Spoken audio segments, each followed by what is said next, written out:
स्वान्तस्थानन्तशय्याय पूर्णानन्तगुणार्णसे उत्तुङ्गवाक्तरङ्गाय मध्वदुर्गाब्धये नमः। महाव्याकरणम्बोधिमन्थमानसमन्दरम् कवयन्तं रामकीर्त्या हनुमन्तमुपस्महे। नमोस्तु तात्विका देवाः विष्णुभक्तिपरायणाः धर्ममार्गे प्रेरयन्तु भवन्तः सर्व एव हि। आनन्दतीर्थोपदिष्टो निधिर्नारायणाह्वयः प्रदर्शितो येन सम्यक् जयतीर्थं तमाश्रये। नौमिन्यायसुधादिकृज्जय मुनीन् श्रीपादराट्सन्मणीन् व्यासार्यान् विविधागमाब्धिविहरान् श्रीवादिराजानपि वन्देऽहं सवरान् रघुत्तमगुरून् वैदग्ध्यपारां निधीन् श्रीसत्यव्रतराघवेन्द्रमुनिपान् सद्बोधसध्यानपान्।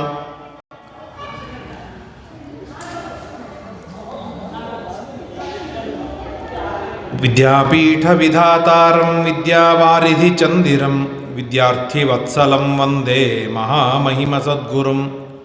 आपादमौलिपर्यन्तं गुरूणामाकृतिं स्मरेत् तेन विघ्नाः प्रणश्यन्ति सिद्ध्यन्ति च मनोरथाः।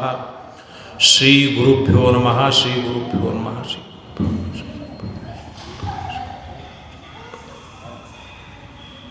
श्रीगुरुभ्यो नमो नमः। हरिः ओम्। जयत्यजो क्षीणसुखात्मबिम्बः स्वैश्वर्यकान्तिप्रततः सदोदितः स्वभक्तसन्तापदुरिष्टहन्ता रामावतारो हरिरीशचन्द्रमाः। श्रीराम राम रामेति रमे रामे मनोरमे सहस्रनाम तत्तुल्यं रामनाम वरानने। नमो भगवते तस्मै हयाय अमित तेजसे यस्य प्रसादाद् वक्ष्यामि नारायण कथामिमां। स्वस्त्यस्तु अशेष सन्मंगलानि भवन्तु। रामप्रीतोऽस्मि भद्रं ते परितुष्टोऽस्मि लक्ष्मण अभिवादयितुं यन्मां प्राप्तोऽस्थः सह सीतया। ಸ್ವಸ್ತ್ಯಸ್ತು ಅಶೇಷ ಸನ್ಮಂಗಲಾನಿ ಭವಂತು. ಭಗವಾನ್ ಷಡ್ಗುಣೈಶ್ವರ್ಯ ಸಂಪನ್ನನಾದ ರಾಮಚಂದ್ರ ದೇವರು ಸಪ್ತರ್ಷಿಗಳಲ್ಲಿ ಒಬ್ಬರಾದ ಬ್ರಹ್ಮ ಋಷಿಗಳಾದ ಅಗಸ್ತ್ಯರ ಆಶ್ರಮಕ್ಕೆ ಬರ್ತಾನೆ. ಅಗಸ್ತ್ಯರ ಆಶ್ರಮಕ್ಕೆ ಬರುವಾಗಲೇ ಅಗಸ್ತ್ಯರ ಅಭೂತಪೂರ್ವವಾದ ದಿವ್ಯವಾದ ಮಹಿಮೆಯನ್ನು ತಾನು ಕೇಳ್ತಾ ನಮಗೆಲ್ಲರಿಗೂ ಅವರ ಮಹಿಮೆಯನ್ನು ತಿಳಿಸ್ತಾ ಅವರ ಆಶ್ರಮಕ್ಕೆ ಬಂದಾಗ ಅಗಸ್ತ್ಯರು ಬಹಳ ಸಂತೋಷದಿಂದ ಅಕ್ಷಯವಾದ ಬತ್ತಳಿಕೆಯನ್ನು ಹಾಗೂ ತುಣೀರಗಳನ್ನು ಶಾರ್ಂಗ ಧನುಸ್ಸು ದೇವರೇ ಧಾರಣ ಮಾಡುವ ಅದ್ಭುತವಾದ ಶಾರ್ಂಗ ಧನುಸ್ಸು ಮೊದಲಾದ ಆಯುಧಗಳನ್ನೆಲ್ಲವನ್ನು ಕೊಡ್ತಾರೆ.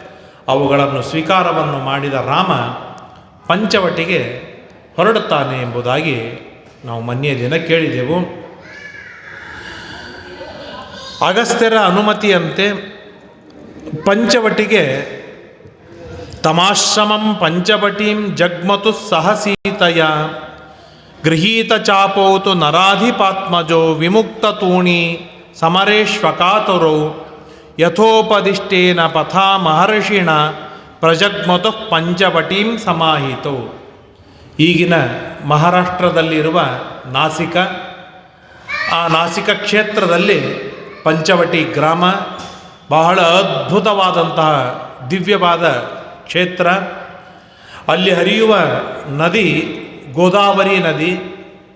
ಆ ಗೋದಾವರಿ ನದಿಗೆ ಒಂದು ಪ್ರಸಿದ್ಧವಾದ ಹೆಸರು ವೃದ್ಧಗಂಗೆ ಎಂಬುದಾಗಿ ಹೆಸರು. ಗಂಗಾ ನದಿಗಿಂತಲೂ ಪ್ರಾಚೀನವಾದ ನದಿ ಗೋದಾವರಿ. ಆದ್ದರಿಂದಾಗಿ ಗೋದಾವರಿಗೆ ವೃದ್ಧಗಂಗೆ ಎಂಬುದಾಗಿ ಕರೀತಾರೆ. ಆ ಗೋದಾವರಿ ನದಿಯಲ್ಲೂ ಕೂಡ ವಿಶೇಷವಾದ ಪುಷ್ಕರ ಹೇಗೆ ಪ್ರಯಾಗ ಮೊದಲಾದ ಗಂಗಾ ಕ್ಷೇತ್ರಗಳಲ್ಲಿ ಪುಷ್ಕರವಾಗುತ್ತೋ ಹಾಗೆ ಗೋದಾವರಿ ನದಿಯಲ್ಲೂ ಕೂಡ ವಿಶೇಷವಾದ ಪುಷ್ಕರದ ಪ್ರಸಂಗವಿರ್ತದೆ. ಅಲ್ಲಿ ಹೋದಾಗ ಲಕ್ಷ್ಮಣ ಸುಂದರವಾದಂತಹ ಅತ್ಯದ್ಭುತವಾದಂತಹ ಒಂದು ಕಟ್ಟಿಗೆಯಿಂದ ಮನೆಯನ್ನು ನಿರ್ಮಾಣವನ್ನು ಮಾಡ್ತಾನೆ, ಕುಟೀರವನ್ನು ನಿರ್ಮಾಣವನ್ನು ಮಾಡಿದಾಗ ರಾಮ ನೇರವಾಗಿ ಪ್ರವೇಶವನ್ನು ಮಾಡದೇನೆ ಲಕ್ಷ್ಮಣನಿಗೆ ಆದೇಶ ಮಾಡ್ತಾನೆ, ಹೊಸ ಮನೆಯೊಳಗೆ ನಾವು ಇರಬೇಕಾದರೆ ಇಲ್ಲಿ ಎಲ್ಲ ಬಲಿದಾನಗಳೆಲ್ಲ ಆಗಬೇಕು, ಬ್ರಾಹ್ಮಣರಿಗೆ ಅನ್ನ ಸಂತರ್ಪಣೆ ಮೊದಲಾದವುಗಳಾಗಬೇಕು ಅಂತ ಹೇಳಿದಾಗ ಆ ಗೋದಾವರಿ ನದಿಯಲ್ಲಿ ಇರುವ ಸಾವಿರಾರು ಕಮಲಗಳನ್ನು ಆರಿಸಿಕೊಂಡು ಬರ್ತಾನೆ. ಆ ಕಮಲಗಳನ್ನೇ ಇಟ್ಟು ಬಲಿದಾನವನ್ನು ಮಾಡಿ ಮಂತ್ರ ಪುರಸ್ಸರಣವನ್ನು ಮಾಡಿ ಬ್ರಾಹ್ಮಣರಿಗೆ ಅತಿಥಿಗಳಿಗೆ ಭೋಜನಕ್ಕೆ ಹಾಕಿ ರಾಮ ಮನೆಯನ್ನು ಪ್ರವೇಶವನ್ನು ಮಾಡ್ತಾನೆ. ರಾಮ ಮನೆಯನ್ನು ಪ್ರವೇಶ ಮಾಡಿ ಆದ ಮೇಲೆ ಅನೇಕ ದಿನಗಳವರೆಗೆ ಅಲ್ಲಿ ಸುಖವಾಗಿ ಅತ್ಯಂತ ವೈಭವದಿಂದ ಜೀವನ ನಡೀತಾ ಇರುತ್ತೆ. ಒಮ್ಮೆ ಏನಾಗತ್ತೆ, ದೊಡ್ಡ ದೊಡ್ಡ ವ್ಯಕ್ತಿಗಳಿಗೂ ಸ್ವಲ್ಪ ಕೆಲವೊಮ್ಮೆ ಮತಿಭ್ರಮಣೆ ಆಗಿಬಿಡತ್ತೆ. ಹಾಗಾಗಿ ಎಲ್ಲ ಸಮಯದೊಳಗೂ ಎಲ್ಲ ದೊಡ್ಡವರು 100ಕ್ಕೆ 100ರಷ್ಟು ಪರ್ಫೆಕ್ಟ್ ಆಗಿರ್ತಾರೆ ಅಂತ ಇರುವುದಿಲ್ಲ. ನಮ್ಮ ಆ ಪಾದಗಳಿಗೆ ಅಭಿಮಾನಿಯಾದ ದೇವತೆ ಇಂದ್ರದೇವರ ಮಗ ಜಯಂತ ಎಂಬುದಾಗಿ ಅವನ ಹೆಸರು. ಆ ಜಯಂತನಿಗೆ ಏನಾಗತ್ತೆ, ಕಲಿಯ ದೈತ್ಯನ ಅಸುರಾವೇಶದ ಬಲದಿಂದ ಕಾಗೆ ರೂಪವನ್ನು ತಾಳಿ ಸೀತೆಯ ಹತ್ತಿರ ಬರ್ತಾನೆ. ಸೀತೆಯ ಹತ್ತಿರ ಬರುವುದಲ್ಲದೇನೆ ಸೀತೆಯ ಹೆಗಲ ಮೇಲೆ ಕುಳಿತುಕೊಂಡು ಸೀತೆಯ ವಕ್ಷಸ್ಥಳವನ್ನು ದಿಟ್ಟಿಸಿ ನೋಡ್ತಾ ಇರ್ತಾನೆ ಕೆಟ್ಟ ದೃಷ್ಟಿಯಿಂದ. ಅದು ಹಾಗೆ ಆದಾಗ ಸೀತೆಗೆ ಸ್ವಲ್ಪ ಕಿರಿಕಿರಿ ಆಗತ್ತೆ, ತುಂಬ ಪೀಡೆ ಆಗತ್ತೆ. ರಾಮ ನೋಡ್ತಾನೆ, ರಾಮನಿಗೂ ಬಹಳ ಬೇಸರಕ್ಕೆ ಆಗತ್ತೆ. ಆಗಿಂದಾಗಲೇ ಅಲ್ಲೇ ಒಂದು ಹುಲ್ಲು ಬಿದ್ದಿರ್ತದೆ. ಆ ಹುಲ್ಲಿನೊಳಗೆ ಗಾಯತ್ರಿ ಮಂತ್ರ ಪಠಣವನ್ನು ಮಾಡಿ, ಮಂತ್ರದ ಉಚ್ಚಾರಣವನ್ನು ಮಾಡಿ, ಅದುವೇ ಬ್ರಹ್ಮಾಸ್ತ್ರ ಪ್ರಯೋಗ ಮಾಡಬೇಕಾದ್ರೆ ಇನ್ಯಾವ ಪ್ರತ್ಯೇಕವಾದ ಮಂತ್ರವಿಲ್ಲ. ಗಾಯತ್ರಿ ಮಂತ್ರವನ್ನೇ ಪಠಣವನ್ನು ಮಾಡಿ ಬ್ರಹ್ಮಾಸ್ತ್ರವನ್ನು ಪ್ರಯೋಗವನ್ನು ಮಾಡಿ ಆ ಹುಲ್ಲನ್ನು ಕಾಗೆ ಮೇಲೆ ಎಸ್ತಾನೆ. ಅದು ಸಾವಿರಾರು ಅಗ್ನಿಗಳು ಏಕಕಾಲಕ್ಕೆ ಬಂದರೆ ಹೇಗಾಗಬೇಕೋ ಹಾಗೆ ಕಾಗೆಯನ್ನು ಸುಟ್ಟಾಕುವ ರೀತಿಯೊಳಗೆ ಬೆನ್ನು ಹತ್ತತ್ತೆ. ಆ ಕಾಗೆ ರೂಪದಲ್ಲಿರುವ ಜಯಂತ ಬ್ರಹ್ಮದೇವರ ಹತ್ರ ಹೋಗ್ತಾನೆ, ರುದ್ರದೇವರ ಹತ್ರ ಹೋಗ್ತಾನೆ, ಇಂದ್ರಾದಿ ದೇವತೆಗಳ ಹತ್ರ ಹೋಗ್ತಾನೆ. ಎಲ್ಲಿ ಹೋದರೂ ಯಾರೂ ಶರಣು ಕೊಡುವುದಿಲ್ಲ. ನಾನು ಮೊದಲನೇ ದಿನ ಗಾಯತ್ರಿ ಮಂತ್ರಕ್ಕೆ ಅಷ್ಟು ಭಾರ ಹಾಕಿ ಹೇಳಿದ್ದು ಇದೇ ಕಾರಣಕ್ಕೇನೆ. ಎಂಥ ವಿರೋಧಿ ಇರಲಿ, ಆ ವಿರೋಧಿಗೆ ಮಹಾತ್ಮರ ಬಲವೂ ಸಿಗುವುದಿಲ್ಲ. ಗಾಯತ್ರಿ ಮಂತ್ರದ ಸಿದ್ಧಿ ಇದ್ದವನಿಗೆ, ಗಾಯತ್ರಿ ಮಂತ್ರದ ಬಲ ಇದ್ದವನಿಗೆ.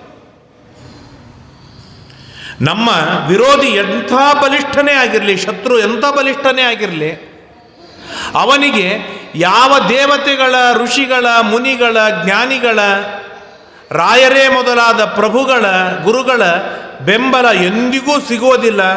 ಎಲ್ಲರೂ ಗಾಯತ್ರಿಗೆ ತಲೆಬಾಗುವವರೇ. ಇದು ಗಾಯತ್ರಿಯ ಅತ್ಯದ್ಭುತವಾದಂಥ ಶಕ್ತಿ.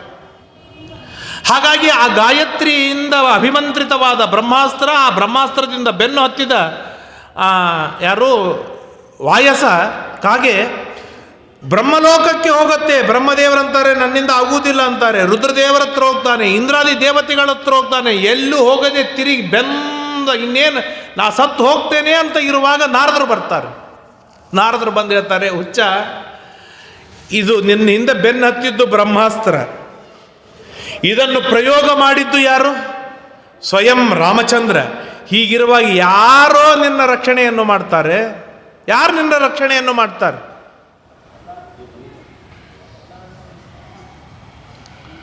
ರಾಮ ಮಂತ್ರ ಬಿಟ್ಟು, ರಾಮನನ್ನು ಬಿಟ್ಟು ಇನ್ನು ಜಗತ್ತಿನೊಳಗೆ ನಮ್ಮನ್ನು ರಕ್ಷಣೆಯನ್ನು ಮಾಡುವವರು ಇನ್ಯಾರೂ ಇಲ್ಲ. ಎಂಥ ಬಲಾಢ್ಯವಾದ ಶಕ್ತಿಗಳಿರಲಿ, ಅದರಿಂದ ನಾವು ನಮ್ಮನ್ನು ರಕ್ಷಣೆಯನ್ನು ಮಾಡಿಕೊಳ್ಳಬೇಕು, ನಮ್ಮನ್ನು ನಾವು ಸರಿಯಾದ ದಾರಿಯೊಳಗೆ ನಾವು ಇಟ್ಟುಕೊಳ್ಳಬೇಕು ಅಂತಂದರೆ ಅದೇ ನಮಗ ಇರುವಂಥ ಒಂದು ದಿವ್ಯವಾದ ಬಲ ಅಂತಂದರೆ ಅದು ಶ್ರೀರಾಮಚಂದ್ರ.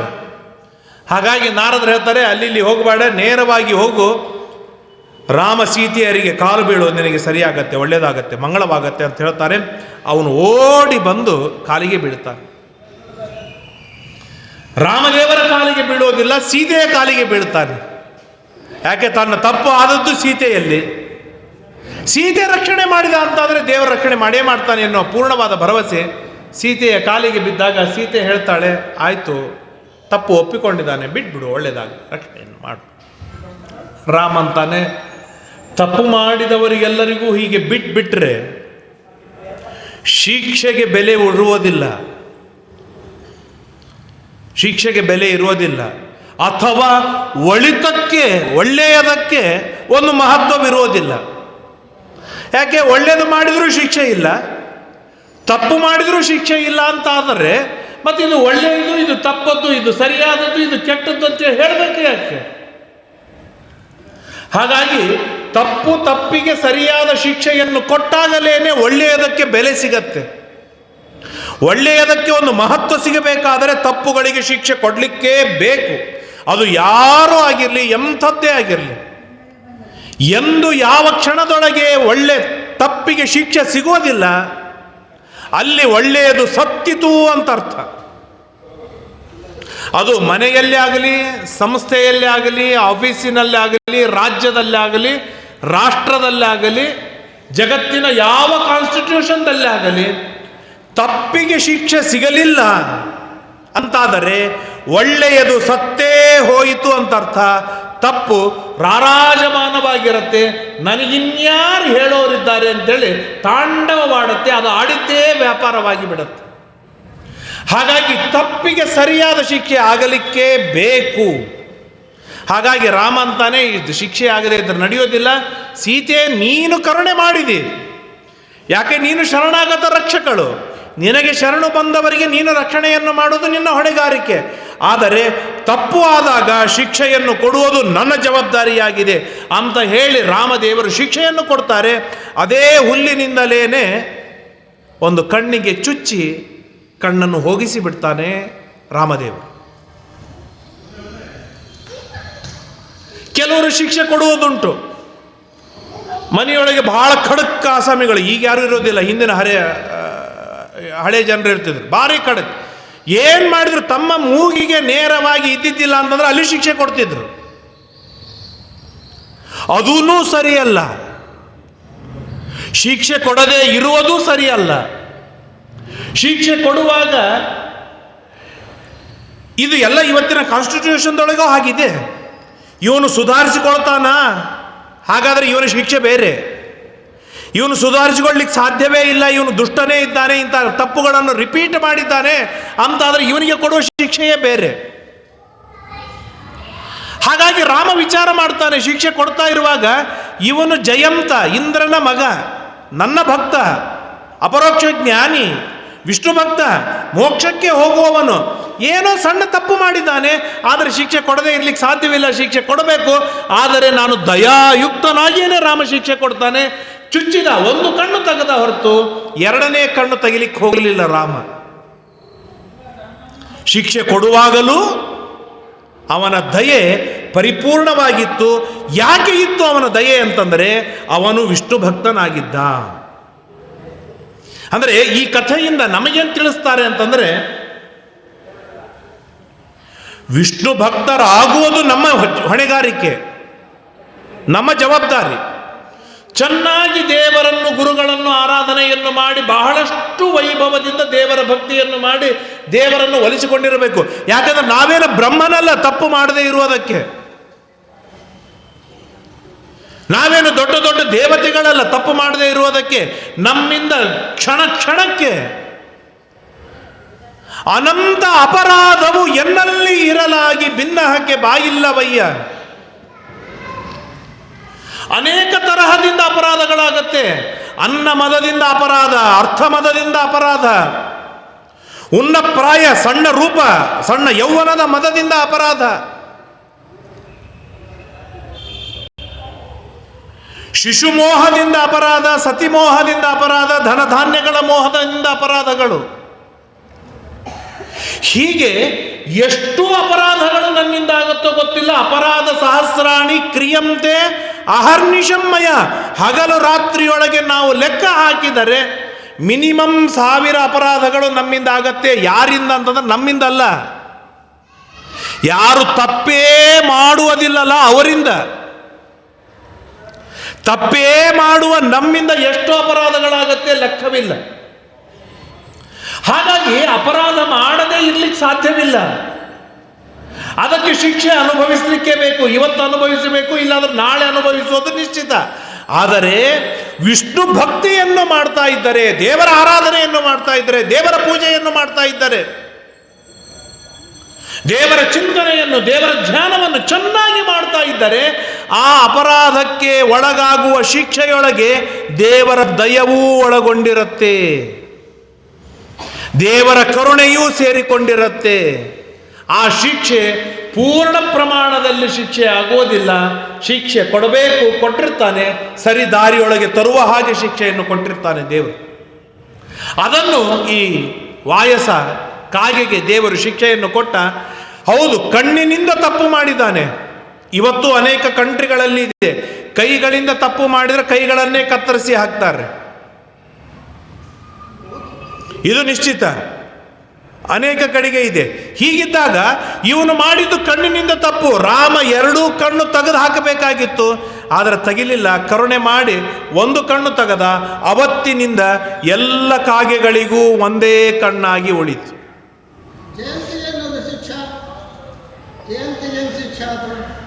ಜಯಂತಿಗೇನು ಶಿಕ್ಷೆ ಆಯಿತು ಅಂತಂದರೆ ಅವನು ಜಯಂತನೇ ಕಾಗಿಯಾಗಿ ಬಂದಿದ್ದ ತಾನೆ. ಈಗ ಒಂದೇಟು ನನಗೆ ಹೊಡೆದ್ರೆ ಇದು ನನಗೂ ಶಿಕ್ಷೆ, ಅಂದರೆ ಈ ದೇಹಕ್ಕೂ ಶಿಕ್ಷೆ, ದೇಹದಲ್ಲಿರೋ ನನಗೂ ಶಿಕ್ಷೆ. ತಪ್ಪು ಮಾಡಿ ಅದು ಹೇಳಿದ್ನಲ್ಲ ನಾನು, ಅದನ್ನೇ ಕಾಗಿ. ಅದಕ್ಕೊಂದು ಕಥೆ ಅದ ಕೇಳ್ರಿ ಇಲ್ಲಿ. ಅದಕ್ಕೊಂದು ಕಥೆ ಉಂಟು. ಏನು ಕಥೆ ಅಂತಂದರೆ, ಹಿಂದೆ ವಾಮನನ ಅವತಾರವಾಗತ್ತೆ. ವಾಮನ ಅವತಾರ ಮಾಡಿ ಬಲಿಚಕ್ರವರ್ತಿ ಹತ್ರ ಬರ್ತಾನೆ. ಭೂಮಿ ದಾನವನ್ನು ಬೇಡುವುದಕ್ಕಾಗಿ ಬಲಿಚಕ್ರವರ್ತಿ ಹತ್ರ ಬರ್ತಾನೆ. ಆ ಬಲಿಚಕ್ರವರ್ತಿ ಹತ್ತಿರ ಬಂದಾಗ ಶುಕ್ರಾಚಾರ್ಯರು ಅಡ್ಡಪಡಿಸ್ತಾರೆ. ಅಡ್ಡಪಡಿಸಿದಾಗ ಅದೇನಂತಾರೆ, ಅಲ್ಲಿ ಗರ್ಭ ಹಾಕಿ 1 ಕಣ್ಣನ್ನು ಶುಕ್ರಾಚಾರ್ಯರಿಗೆ ಹೋಗಿಸ್ತಾನೆ. ಶುಕ್ರಾಚಾರ್ಯರು ಜಯಂತನಿಗೆ ಏನು ಶಿಕ್ಷೆ ಆಯಿತು ಅಂತಂದರೆ, ಒಂದು ಅವನಿಗೆ ಮೋಕ್ಷದಲ್ಲಿ ಆಗುವ ಆನಂದಕ್ಕೆ ಕಡಿಮೆ ಆಗಿಬಿಟ್ಟಿತ್ತು. ಹಂಗೆಲ್ಲ ಅಲ್ಲ. ಕರೆಕ್ಟ್ ಅದ. ನಿಮ್ಮ ಅಭಿಪ್ರಾಯ ತಿಳಿತು, ನಾನು ಹೇಳ್ತೇನೆ, ಕನ್ವಿನ್ಸ್ ಮಾಡ್ತೇನೆ. ಏನದ, ಕೆಲವು ವರಗಳು, ಕೆಲವು ಶಾಪಗಳು, ಅದು ಏನಿರುತ್ತೆ ಅಂತಂದರೆ ಸಂಪೂರ್ಣ ಅವರ ಜಾತಿಗೆ ಸಂಬಂಧಪಟ್ಟದ್ದಾಗಿರುತ್ತೆ, ಸಂಪೂರ್ಣವಾಗಿ. ಯಾಕೆ ಅಂತಂದರೆ, ನಮ್ಮ ತಲೆಮಾರು 10 ತಲೆಮಾರದಿಂದ ಗೋ ಹತ್ಯೆ ಮಾಡಿದ್ದಾನೆ, ಶಿಶು ಹತ್ಯೆ ಮಾಡಿದ್ದಾನೆ, ಸರ್ಪ ಹತ್ಯೆ ಮಾಡಿದ್ದಾನೆ. ಇವತ್ತ್ಯಾಕೆ ನನಗೆ ಸಂತಾನ ಆಗ್ತಾ ಇಲ್ಲ, ಇವತ್ತ್ಯಾಕೆ ನನಗೆ ಮದುವೆ ಆಗ್ತಾ ಇಲ್ಲ, ಯಾಕೆ ಆಗ್ತಾ ಇಲ್ಲ? ಇವತ್ತು ನಾ ಮಾಡೀನಿ ತಪ್ಪು? ನಾ ಬ್ರಾಹ್ಮಣ ಹತ್ಯೆ ಮಾಡಿದ್ದೀನಿ? ಇಲ್ಲ. ನಾ ಗೋ ಹತ್ಯೆ ಮಾಡಿದ್ದೀನಿ? ಇಲ್ಲ. ನಾನು ಋಷಿಗಳನ್ನು ಹತ್ಯೆ ಮಾಡಿದ್ದೀನಿ? ಇಲ್ಲ. ನಮ್ಮ ಮುತ್ತಜ್ಜ, ನಮ್ಮ ಮರಿ ಮುತ್ತಜ್ಜ ಯಾರೋ ಮಾಡಿದ್ದಾರೆ. ಏನು, ನಮ್ಮ ಹೊಲದೊಳಗೆ ಯಾವನೋ ಒಂದು ಹಾವು ಕೊಂದಿದ್ದಾನೆ ಅಂದಮೇಲೆ ಕೇಳಿಲ್ಲಿ ಪಾಪಗೀಪ ಸಂಬಂಧ ಇಲ್ಲೇ ಇಲ್ಲ. ಅವರ ಹಣೆ ಬರ ಹಾಗೇ ಇರುತ್ತೆ. ಅದಕ್ಕೆ ಇದು ಒಂದು ಕಾರಣವಾಗತ್ತೆ. ಏನು, ಇಡೀ ಅವರ ಜಾತಿಯ, ಈಗ ನಾ ಏನೂ ತಪ್ಪು ಮಾಡಿಲ್ಲ, ನನ್ನ ಹಣೆ ಬರದೊಳಗೆ ಏನಿದೆ, ಇವನಿಗೆ ಯಾವ ಕಾರಣಕ್ಕೂ ಒಳ್ಳೇದಾಗಬಾರ್ದು ಅಂತ ಅನ್ನೋದು ನನ್ನ ಹಣೆ ಬರದಲ್ಲಿದೆ. ಆದರೆ ಈ ಜನ್ಮದಾಗ ನಾ ಹುಟ್ಟಿದಾಗಿನಿಂದ ನಾ ಏನೂ ತಪ್ಪು ಮಾಡೇ ಇಲ್ಲ.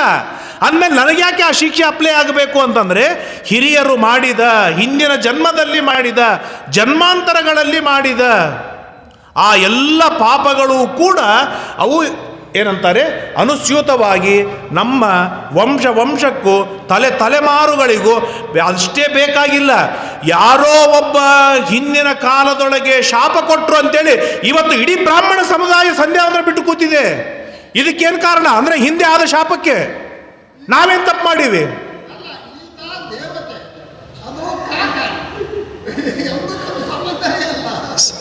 ಕಾಗೆಯೊಳಗೆ ದೇವತೆ ಇರಬಾರ್ದ? ನಾ ಆಮೇಲೆ ಮಾತಾಡೋಣಂತ, ಉಪನ್ಯಾಸ ನಿಲ್ಲಿಸೋದು ಬೇಡ. ನಾ ಇಷ್ಟು ಹೇಳಿದೆ, ಈಗ ಹೇಳಲಿಕ್ಕತ್ತೀನಲ್ಲ, ನನ್ನ ಜಾತಕ ನೋಡಿದಾಗ ನಾನು ಸಚಿನ್ ತೆಂಡೂಲ್ಕರ್ ಇಬ್ಬರು ಏಕಕಾಲಕ್ಕೆ ಹುಟ್ಟಿವಿ. ತೆಂಡೂಲ್ಕರ್ ಗೊತ್ತಲ್ವಾ? ಸುಮ್ಮನೆ ಹೇಳ್ತೀನಿ, ಎಕ್ಸಾಂಪಲ್ ಹೇಳ್ತೀನಿ. ಒಂದೇ ಟೈಮಿಗೆ ಹುಟ್ಟಿನಿ. ನಾನು ಅವನ ಹಾಗೇನೆ ಅಬ್ಜಾಧೀಶನಾಗಬೇಕು. ಯಾಕೆ ಆಗಲಿಲ್ಲ? ಯಾಕೆ? ಅವನು ನನ್ನಾಗೆ ಕೇಳ್ರಿ, ನಾ ಹೇಳೋರಿಗೆ ಕೇಳ್ರಿ, ಫಸ್ಟ್ ನಿಮ್ಮ ತಲೆಗಿಂದ ಬಿಡ್ರಿ, ನಾ ಹೇಳೋದು ಕೇಳ್ರಿ. ಏನು, ನನ್ನ ಹಾಗೆ ಅವನು ತತ್ವಜ್ಞಾನಿ ಆಗಬೇಕಾಗಿತ್ತು, ಆಗಲಿಲ್ಲ. ಯಾಕೆ?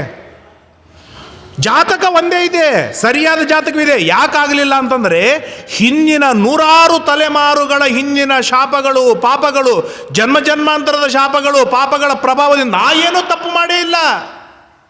ನಂದೇನೂ ಸಮಸ್ಯೆ ಇಲ್ಲ. ನಾ ಹುಟ್ಟಿದ ಕೂಸು ಇವತ್ತು.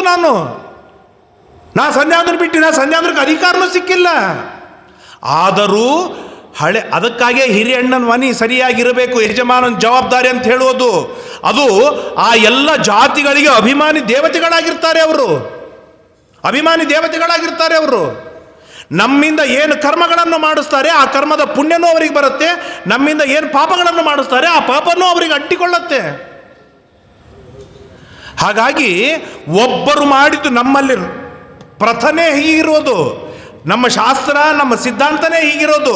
ಯಾರು ಒಬ್ಬ ಮಾಡಿದ ತಪ್ಪೂ ಕೂಡ ಇಲ್ಲದೇ ಇದ್ದರೆ, ಸ್ವಾಮಿಗಳು ಹೇಳ್ತಾರೆ, ನನಗೂ ಸ್ವಾಮಿಗಳಿಗೆ ಏನು ಸಂಬಂಧ, ನಿನಗೆ ಒಳ್ಳೇದಾಗಲಿ ಹೋಗು ಅಂತಂದ್ರೆ ನಮಗೆ ಒಳ್ಳೇದಾಗತ್ತೆ. ಎಲ್ಲಿಂದ ಆಗತ್ತೆ? ಅವನು ಇಡೀ ಜನ್ಮ ಕುಡ್ಕೊಂಡು ಬಿದ್ದಾನೆ. ಇಡೀ ಜನ್ಮ ಕುಡಿದು ಲಿವರ್ ಹಾಳು ಮಾಡ್ಕೊಂಡಿದ್ದಾನೆ. ಅವನು ಏನೂ ಒಳ್ಳೇದು ಮಾಡೇ ಇಲ್ಲ. ಯಾರೋ ಹಿರಿಯರು ಹೇಳಿದ್ರು, ಗುರುಗಳು ಹೇಳಿದ್ರು ಒಳ್ಳೇದಾಯ್ತು. ಎಲ್ಲಿಂದಾಯ್ತು ಒಳ್ಳೇದು ಅವನಿಗೆ? ಎಲ್ಲಿಂದಾಯ್ತು ಒಳ್ಳೇದು? ಹೇಳ್ರಿ, ಎಲ್ಲಿಂದಾಯ್ತು ಒಳ್ಳೇದು ಅವನಿಗೆ?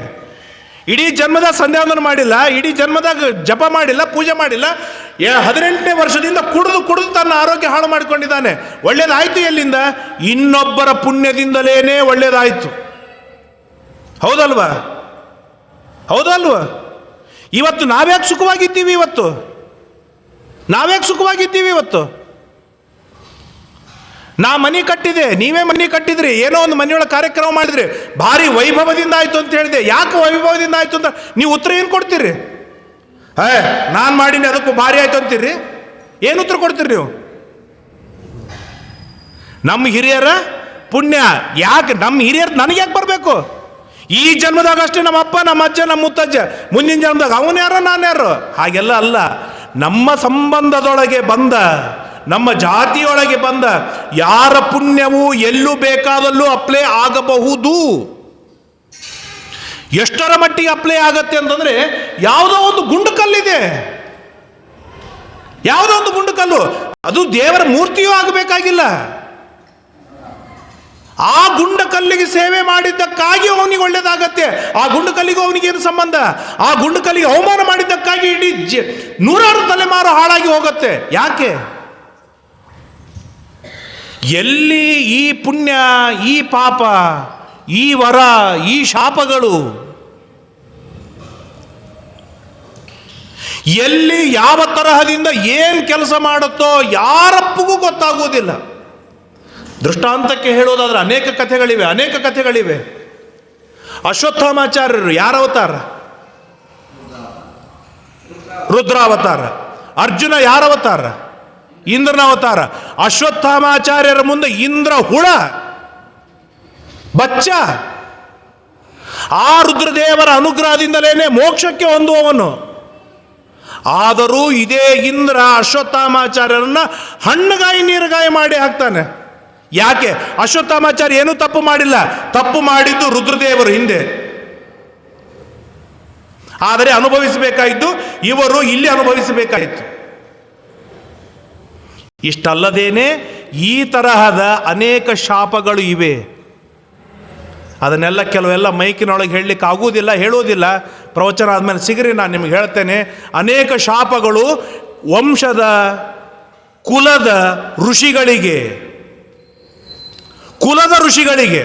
ಹಿಂದಿನ ಯಾರು ಗೋತ್ರದ ಋಷಿಗಳಿಗೆ ಆದ ಶಾಪಗಳಿಂದ ಆ ಗೋತ್ರದವರನ್ನು ನಾವು ಮದುವೆನೇ ಆಗುವುದಿಲ್ಲ. ಯಾಕಾಗುವುದಿಲ್ಲ? ಯಾಕೆ ಆಗುವುದಿಲ್ಲ? ಬ್ರಾಹ್ಮಣರೇ, ಉತ್ತರದವರು ನಾವು ಮದುವೆ ಆಗುವುದಿಲ್ಲ, ಅವರು ಬ್ರಾಹ್ಮಣರು, ಸದಾಚಾರಿಗಳು, ದೊಡ್ಡ ದೊಡ್ಡ ವಂಶದಲ್ಲಿ ಬಂದವರು. ಯಾಕೆ ಆಗುವುದಿಲ್ಲ? ನಾವೇನು ತಪ್ಪು ಮಾಡಿರೋಂಗಿಲ್ಲ, ಯಾರೂ ಏನು ತಪ್ಪು ಮಾಡಿರೋದಿಲ್ಲ. ಯಾರೋ ಒಬ್ಬರು ಹಿರಿಯರ ಮಾಡಿದ ತಪ್ಪಿಗೆ ಅದು ಆ ತಪ್ಪು ಏನಾಗತ್ತೆ, ನಿಮಿತ್ತ ಕಾರಣವಾಗತ್ತೆ. ಆ ಜಾತಿಯನ್ನು ಬ್ರಹ್ಮದೇವರು ಹಾಗೇನೇ ಸೃಷ್ಟಿ ಮಾಡಿರ್ತಾರೆ. ಕಾಗಿಯ ಜಾತಿಯನ್ನು ಒಕ್ಕಣ್ಣಾಗಿಯೇ ಸೃಷ್ಟಿ ಮಾಡಿರ್ತಾರೆ. ಅದಕ್ಕೆ ಒಂದೇನಾದರೂ ಕಾರಣ ಬೇಕು, ರೀಸನ್ ಬೇಕು. ಸುಮ್ಮನೆ ಹೇಳ್ತೇನೆ, ಬ್ರಹ್ಮ ಹತ್ಯೆಯನ್ನು 4 ಭಾಗ ಮಾಡಿ ಹಾಕಿದ. ಯಾರು ಮಾಡಿ ಹಾಕಿದರು? ತನಗೆ ಬಂದ ಬ್ರಹ್ಮ ಹತ್ಯೆಯನ್ನು 4 ಭಾಗ ಮಾಡಿ ಹಾಕಿದ. ಯಾರು ಮಾಡಿ ಹಾಕಿದ್ರು? ಇಂದ್ರದೇವರು ಮಾಡಿ ಹಾಕಿದರು. ಹೌದಾ? ಮತ್ತು ಇಂದ್ರದೇವರು ಮಾಡಿ ಹಾಕಿದ್ಮೇಲೆ ಈ ನದಿ ಯಾಕೆ ಬ್ರಹ್ಮಹತ್ಯೆ ದೋಷ ಅನುಭವಿಸಬೇಕು? ಈ ಮಣ್ಣು ಯಾಕೆ ಬ್ರಹ್ಮಹತ್ಯೆ ದೋಷ ಅನ್ನಿಸ್ಬೇಕು? ಈ ಹೆಣ್ಮಕ್ಳು ಯಾಕೆ ಬ್ರಹ್ಮಹತ್ಯೆ ದೋಷ ಅನುಭವಿಸಬೇಕು? ಮಾಡಿದವನು ಇಂದ್ರ ತಪ್ಪು, ವೃತ್ರಾಸುರನನ್ನು ಸಂಹಾರ ಮಾಡಿದವನು. ಹೌದಲ್ವಾ? ಹೌದಲ್ರಿ? ತಪ್ಪು ಮಾಡಿದ್ದು ಯಾರು? ಇಂದ್ರದೇವರು. ಅಂದರೆ ಇಲ್ಲೆಲ್ಲ ಹೇಗೆ ಅಂತಂದರೆ, ಈ ತರಹದ ತಪ್ಪುಗಳು ಇಂದ್ರದೇವರು ತಪ್ಪು ಮಾಡುವುದಕ್ಕಿಂತಲೂ ಪೂರ್ವದೊಳಗೇನೆ ಆ ಜಾತಿಯ ವ್ಯವಸ್ಥೆ ಆಗಿತ್ತು. ನೀರಿನ ವ್ಯವಸ್ಥೆ, ಮಣ್ಣಿನ ವ್ಯವಸ್ಥೆ, ಗಿಡದ ವ್ಯವಸ್ಥೆ, ಇದು ಪ್ರಾಕೃತಿಕವಾದ ವ್ಯವಸ್ಥೆ. ಆ ವ್ಯವಸ್ಥೆಗೆ ಇವೆಲ್ಲ ಏನಾಗುತ್ತೆ? ಸಣ್ಣ ಕಾರಣಗಳಾಗತ್ತೆ. ಈ ಕಾರಣ ಆಗಲಿ ಬಿಡಲಿ, ಈ ಬ್ರಹ್ಮಹತ್ಯೆ ಇಂದ್ರನಿಗೆ ಬರಲಿ ಬಾರದೇ ಇರಲಿ, ಬ್ರಹ್ಮಹತ್ಯೆಯನ್ನು ವಿಭಾಗ ಮಾಡಲಿ ವಿಭಾಗ ಮಾಡದೇ ಇರಲಿ, ಈ ಪ್ರಾಕೃತಿಕ ವ್ಯವಸ್ಥೆಗಳು ಅದು ಹಾಗೇ ನಡೀತಾ ಬರುತ್ತೆ. ಇವು ಎಲ್ಲ ಏನಾಗತ್ತೆ? ಸಣ್ಣ ಕಾರಣಗಳು, ಜಾಯಿಂಟ್ ಆಗುವಂಥ ಕಾರಣಗಳು ಇವೆಲ್ಲ. ಏನು ಇದು ಶಾಸ್ತ್ರ? ಇದು ಒಂದು ಬಾರಿಗೆ ಮನವರಿಕೆ ಆಗೋದಿಲ್ಲ, ಕನ್ವಿನ್ಸ್ ಆಗೋದಿಲ್ಲ. ಅದಕ್ಕಾಗೇನೆ ಇದು ಶಾಸ್ತ್ರ ಅಂತ ಹೇಳುವುದು. ಇದನ್ನು ನಾವು ಶಾಂತವಾಗಿ ಪರಿಶುದ್ಧ ರೀತಿಯಿಂದ ಕೇಳಬೇಕು. ಇದು ಇಂದ್ರದೇವರದಂತರೂ ಅತ್ಯಂತ ಜ್ವಲಂತವಾದ ನಿದರ್ಶನ. ಹೀಗಾಗಿ ಅವತ್ತಿನಿಂದ ಸಮಗ್ರವಾಗಿರ್ತಕ್ಕಂಥ ಅಳಿಲು ತಲೆ ಮೇಲೆ ಏನೋ ರಾಮ ಕೈ ಎತ್ತಿದ. ಮುಂದಿನಕ್ಕೆ ಯಾಕೆ ರಾಮನ ಕೈ ಬರಬೇಕು? ಕತೆ ಕೇಳ್ತಿರಲ್ಲ ನೀವೇ, ಸಣ್ಣ ಮೊಮ್ಮಕ್ಕಳಿಗೆ ಹೇಳಿರೋ ಇಲ್ಲಿ ಕತಿನ. ಅಳಿಲಿನ ತಲೆಯ ಮೇಲೆ 3 ಗೆರಿ ಬಂತು. ಯಾಕೆ ಬಂತು? ರಾಮದೇವರು ಕೈ ಎಳೆದರು, ಆಶೀರ್ವಾದ ಮಾಡಿದರು ಅಂತೇಳಿ ಯಾವುದೋ ಒಂದು ಅಳಿಲಿಗೆ ಹೇಳ್ತಾರೆ. ಇದಕ್ಕೆ ಯಾಕೆ ಬಂತು ಅಂತಂದ್ರೆ, ಅಳಿಲಿನ ಚರ್ಮದ ವ್ಯವಸ್ಥೆನೇ 3 ಗೆರಿ ಇರೋದು. ಅದಕ್ಕೆ ರಾಮದೇವರ ಒಂದು ನಿಮಿತ್ತ ಕಾರಣ. ರಾಮದೇವರ ಅದು ಯಾವುದೋ ಒಂದು ಅಳಿಲಿಗೆ ಕೈ ಇಟ್ಟರು. ನಾನು ಜೋಶಿ ಅಂದ್ರೆ ಏನರ್ಥ? ಊರಿನ ಜೋಯಿಸ್ತಾರ ಏನಿದೆ ನನ್ನಲ್ಲಿ ಇವತ್ತಿನ ತಿಥಿ ನನಗೆ ಗೊತ್ತಿಲ್ಲ. ಹಾಗಾದ್ರೆ ನಾನ್ಯಾಕೆ ಜೋಶಿ? ಪುರಾಣಿಕ ಪ್ರವಚನ ಹೇಳ್ತಾನೆ, ಅವನಿಗೆ ಭಾಗವತ ಅಂದರೆ ಗೊತ್ತಿಲ್ಲ. ಪುರಾಣಿಕ ಯಾಕೆ? ಅವನ ಅಜ್ಜ, ಅವ್ರ ಮುತ್ತಜ್ಜ, ಅವ್ರ ಮರಿ ಮುತ್ತಜ್ಜ ಯಾವನೋ ಒಬ್ಬ ಪುರಾಣ ಹೇಳ್ತಿದ್ದ. ಅವ್ರು ಯಾರೋ ಊರಿನ ಜ್ಯೋತಿಷ್ಯ ಹೇಳ್ತಿದ್ರು. ಆ ಕಾರಣಕ್ಕಾಗಿ ನಾವು ಜೋಶಿ ಅಂತ ಮೆರೆಕೊಳ್ತೇವೆ. ಹೇಗೋ ಹಾಗೆ ಇವೆಲ್ಲ ದೃಷ್ಟಾಂತಗಳು. ಅದನ್ನೆಲ್ಲ ನಾನು ಓದಿರಬೇಕು, ನಾನು ಮಾಡಿರಬೇಕು, ಅಥವಾ ನಾನು ತಪ್ಪು ಮಾಡಿರಬೇಕು, ನಾನು ಒಳ್ಳೇದು ಮಾಡಿರಬೇಕು ಅಂತ ಯಾವುದೂ ಕೂಡ ಈ ಕಾರಣಕ್ಕೆ ಇರೋದಿಲ್ಲ. ಹಾಗೆ ಒಟ್ಟಾರೆಯಾಗಿ ನಮಗೆ ಬೇಕಾಗಿದ್ದೇನು ಅಂತಂದರೆ, ಯಾರು ದೇವರನ್ನು ಗಟ್ಟಿಯಾಗಿ ನಂಬಿದ್ದಾರೆ, ದೇವರ ಆರಾಧನೆ ಮಾಡ್ತಾರೆ, ದೇವರ ವಿಚಿತ್ರವಾದ ಸೇವೆಯನ್ನು ಮಾಡ್ತಾನೆ, ದೇವರಿಗಾಗಿ ಮೈಮರೆತು ಕುಣಿತಾನೆ, ಅವನು ಮಾಡಿದ ತಪ್ಪುಗಳಿಗೆ ಶಿಕ್ಷೆಯನ್ನು ದೇವರು ಕೊಡ್ತಾ ಇರುವಾಗ ಏನು ಮಾಡ್ತಾನೆ ದೇವರು ಅಂತಂದರೆ, ದಯಾಯುಕ್ತನಾಗಿ ಏನೇ ಶಿಕ್ಷೆ ಕೊಡ್ತಾನೆ, ಆ ಶಿಕ್ಷೆಯೊಳಗೆ ಕಡಿಮೆ ಮಾಡ್ತಾನೆ. ಕೊಟ್ಟ ಶಿಕ್ಷೆ ನಮ್ಮ ಸಾಧನೆಗೆ ಕಾರಣವಾಗಿರುತ್ತೆ. ಇದು ರಾಮದೇವರು ಈ ವಾಯಸನ ನಿಮಿತ್ತ ಮಾಡಿಕೊಂಡು ನಮಗೆ ಕೊಟ್ಟಿರ್ತಕ್ಕಂಥ ಒಂದು ಜ್ವಲಂತವಾದ ನಿದರ್ಶನ. ಅಷ್ಟಾದ ಮೇಲೆ ಮುಂದೆ ಅನೇಕ ವರ್ಷಗಳವರೆಗೆ ಆ ಪಂಚವಟಿಯಲ್ಲಿ ಇರ್ತಾನೆ. ಪಂಚವಟಿಯಲ್ಲಿ ಇರುವಾಗ ಒಮ್ಮೆ ಒಂದು ದೊಡ್ಡದಾಗಿರ್ತಕ್ಕಂಥ ಬೆಟ್ಟದ ಆಕಾರದ ಒಂದು ಪಕ್ಷಿ ಕಾಣಿಸುತ್ತೆ. ಲಕ್ಷ್ಮಣ ಗಾಬರಿ ಆಗ್ತಾನೆ. ಲಕ್ಷ್ಮಣ ಅಂತಾನೆ, ರಾಮ, ಇದು ಮತ್ತೊಂದು ಯಾವುದೋ ರಾಕ್ಷಸ ಬಂತು ನೋಡು, ಹೊಡೆದು ಹಾಕ್ಬಿಡೋಣ ಫಸ್ಟ್. ರಾಮ ಅಂತಾನೆ, ನೋಡಿದ ಕೂಡಲೇ ಹೊಡಿ ಅಂತ ಹೋಗಬಾರ್ದು, ಏನಾದರೂ ತಿಳ್ಕೊಳ್ಳೋಣ ಪರಿಸ್ಥಿತಿ ಅಂತ ಹೇಳಿದಾಗ, ಹತ್ತಿರ ಹೋದಾಗ ಅವನು ಹೇಳ್ತಾನೆ, ತನ್ನ ದೊಡ್ಡದಾದ ಇತಿಹಾಸ ಹೇಳುತ್ತೆ ಪಕ್ಷಿ, ನಾನು ಬ್ರಹ್ಮದೇವರ ವಂಶದಲ್ಲಿ ಬಂದವ. ನಾನು ಏನು ಹೇಳ್ತಾನೆ? ಬ್ರಹ್ಮದೇವರು. ಇದು ಏನಾಗಿದೆ? ಇದು ಹದ್ದಾಗಿ ಬಿದ್ದದ. ಬ್ರಹ್ಮದೇವರ ವಂಶದೊಳಗೆ ಇದು ಹದ್ದಾಗಿ ಹೇಗೆ ಬಂತು? ಬ್ರಹ್ಮದೇವರು ಹಾಗೆ ಸೃಷ್ಟಿ ಮಾಡ್ಯಾರ ಅದನ್ನು. ಬ್ರಹ್ಮದೇವರ ಮಗ ಮರೀಚಿಗಳ ಮಗ ಕಶ್ಯಪ. ಆ ಕಶ್ಯಪರಿಗೆ ಅನೇಕ ಮಡದಿಯರು. ಆ ಅನೇಕ ಮಡದಿಯರಲ್ಲಿ ಒಬ್ಬಳು ವೀನತೆ ಎಂಬುದಾಗಿ. ವಿನತೆ. ಆ ವಿನತೆಯ ಮಗ ಏನಂತಾರೆ ಗರುಡ. ಗರುಡನ ಜೊತೆಗೆ ಹುಟ್ಟಿ ಬಂದವ ಜಟಾಯು. ಅದೇ ರೀತಿಯಾಗಿ ಇನ್ನೊಬ್ಬ ಹೆಂಡತಿಯ ಮಗ ಅರುಣ. ಅರುಣ ಅಂತಂದರೆ ಅವನಿಗೆ ಟೊಂಕದಿಂದ ತೆಳಗೇನು ಇಲ್ಲೇ ಇಲ್ಲ, ಕಾಲುಗಳೇ ಇಲ್ಲ, ಅರ್ಧ ಬೆಳೆದಲ್ಲೇ ಹೊಡೆದು ಬಂದವನು. ಆ ಅರುಣನ ಮಗ ಸಂಪಾತಿ ಎಂಬುದಾಗಿ ಇಬ್ಬರು ಅಣ್ಣ ತಮ್ಮಂದರು, ಮೌಷಿ ಮಕ್ಕಳು, ಜಟಾಯು ಹಾಗೂ ಸಂಪಾತಿ ಎಂಬುದಾಗಿ. ಆ ಜಟಾಯು ಹೇಳ್ತಾನೆ, ನಾವು ಇಲ್ಲೇ ಇರ್ತೇವೆ ರಾಮ, ನಾವು ನಿನ್ನ ಭಕ್ತರು, ಯಾವ ಕಾರಣಕ್ಕೂ ಕೂಡ ನಿನ್ನನ್ನು, ನಿಮ್ಮ ಸೀತೆಯನ್ನು, ನಿಮ್ಮ ಪರಿವಾರವನ್ನು ರಕ್ಷಣೆಯನ್ನು ಮಾಡೋದಕ್ಕಾಗಿ ನಾನು ಮತ್ತು ನಮ್ಮ ಅಣ್ಣ ಸಂಪಾತಿ ಯಾವ ಕಾರಣಕ್ಕೂ ಇರ್ತೇವೆ, ನಾವು ನಿಮ್ಮನ್ನು ನೋಡಿಕೊಳ್ತೇವೆ ಅಂತ ಹೇಳಿ ಮಾತು ಕೊಡ್ತಾರೆ. ಅವ್ರ ಮೇಲೆ ಅನುಗ್ರಹವನ್ನು ಮಾಡಿ ಮುಂದೆ ಅದೇ ರೀತಿಯಾಗಿ ಮುಂದೆ ಜೀವನವನ್ನು ನಡೆಸ್ತಾ ಇರ್ತಾರೆ. ಇಷ್ಟು ನಡೀತಾ ಇರುವಾಗ ಒಬ್ಬ ಮಾಯಾವಿ ರಾಕ್ಷಸಿ ಬರ್ತಾಳೆ. ಬಂದ ಮೇಲೆ ಅವಳು ನೇರವಾಗಿ ಹೇಳ್ತಾಳೆ, ತಮ್ ದೇಶಂ ರಾಕ್ಷಸಿ ಕಾಚಿ ರಾಜಗಾಮ ಯದೃಚ್ಛಯ. ಅವು ಮಾಯಾ ರಾಕ್ಷಸರು ಅವು ಬರ್ತಾವೆ. ಬಂದು ಅವಳ ಹೆಸರು ಏನು ಅಂತಂದರೆ ಸಾತು ಶೂರ್ಪಣಖ ನಾಮ. ಅವಳ ಹೆಸರು ಶೂರ್ಪಣಖ. ಹಾಗಾದರೆ ಈ ಶೂರ್ಪಣಖ ಯಾರು? ಇದು ಬ್ರಾಹ್ಮಣರದ್ದೇ ಇದು. ಯಾಕೆ? ರಾವಣನ ತಂಗಿ, ರಾವಣನ ಅಪ್ಪ ಋಷಿಗಳು, ಆ ಋಷಿಗಳ ಅಪ್ಪ ಬ್ರಹ್ಮದೇವರೇ, ಕಶ್ಯಪರು, ಕಶ್ಯಪರ ಅಪ್ಪ ಬ್ರಹ್ಮದೇವರೇ. ಹಾಗಾಗಿ ಇದೊಂದು ಬ್ರಾಹ್ಮಣರು. ಬ್ರಹ್ಮದೇವರ ಮೊಮ್ಮಕ್ಕಳು ಹೀಗ್ಯಾಕಾಯ್ತು ಅಂತಂದ್ರೆ ಅದರ ಜಾತಿ ಆಗಿತ್ತು, ಅದರ ಅವಸ್ಥೆ ರಾಕ್ಷಸರಾಗಿ ಹುಟ್ಟಬೇಕಾಗಿತ್ತು, ಹುಟ್ಟಿ ಬಂತು.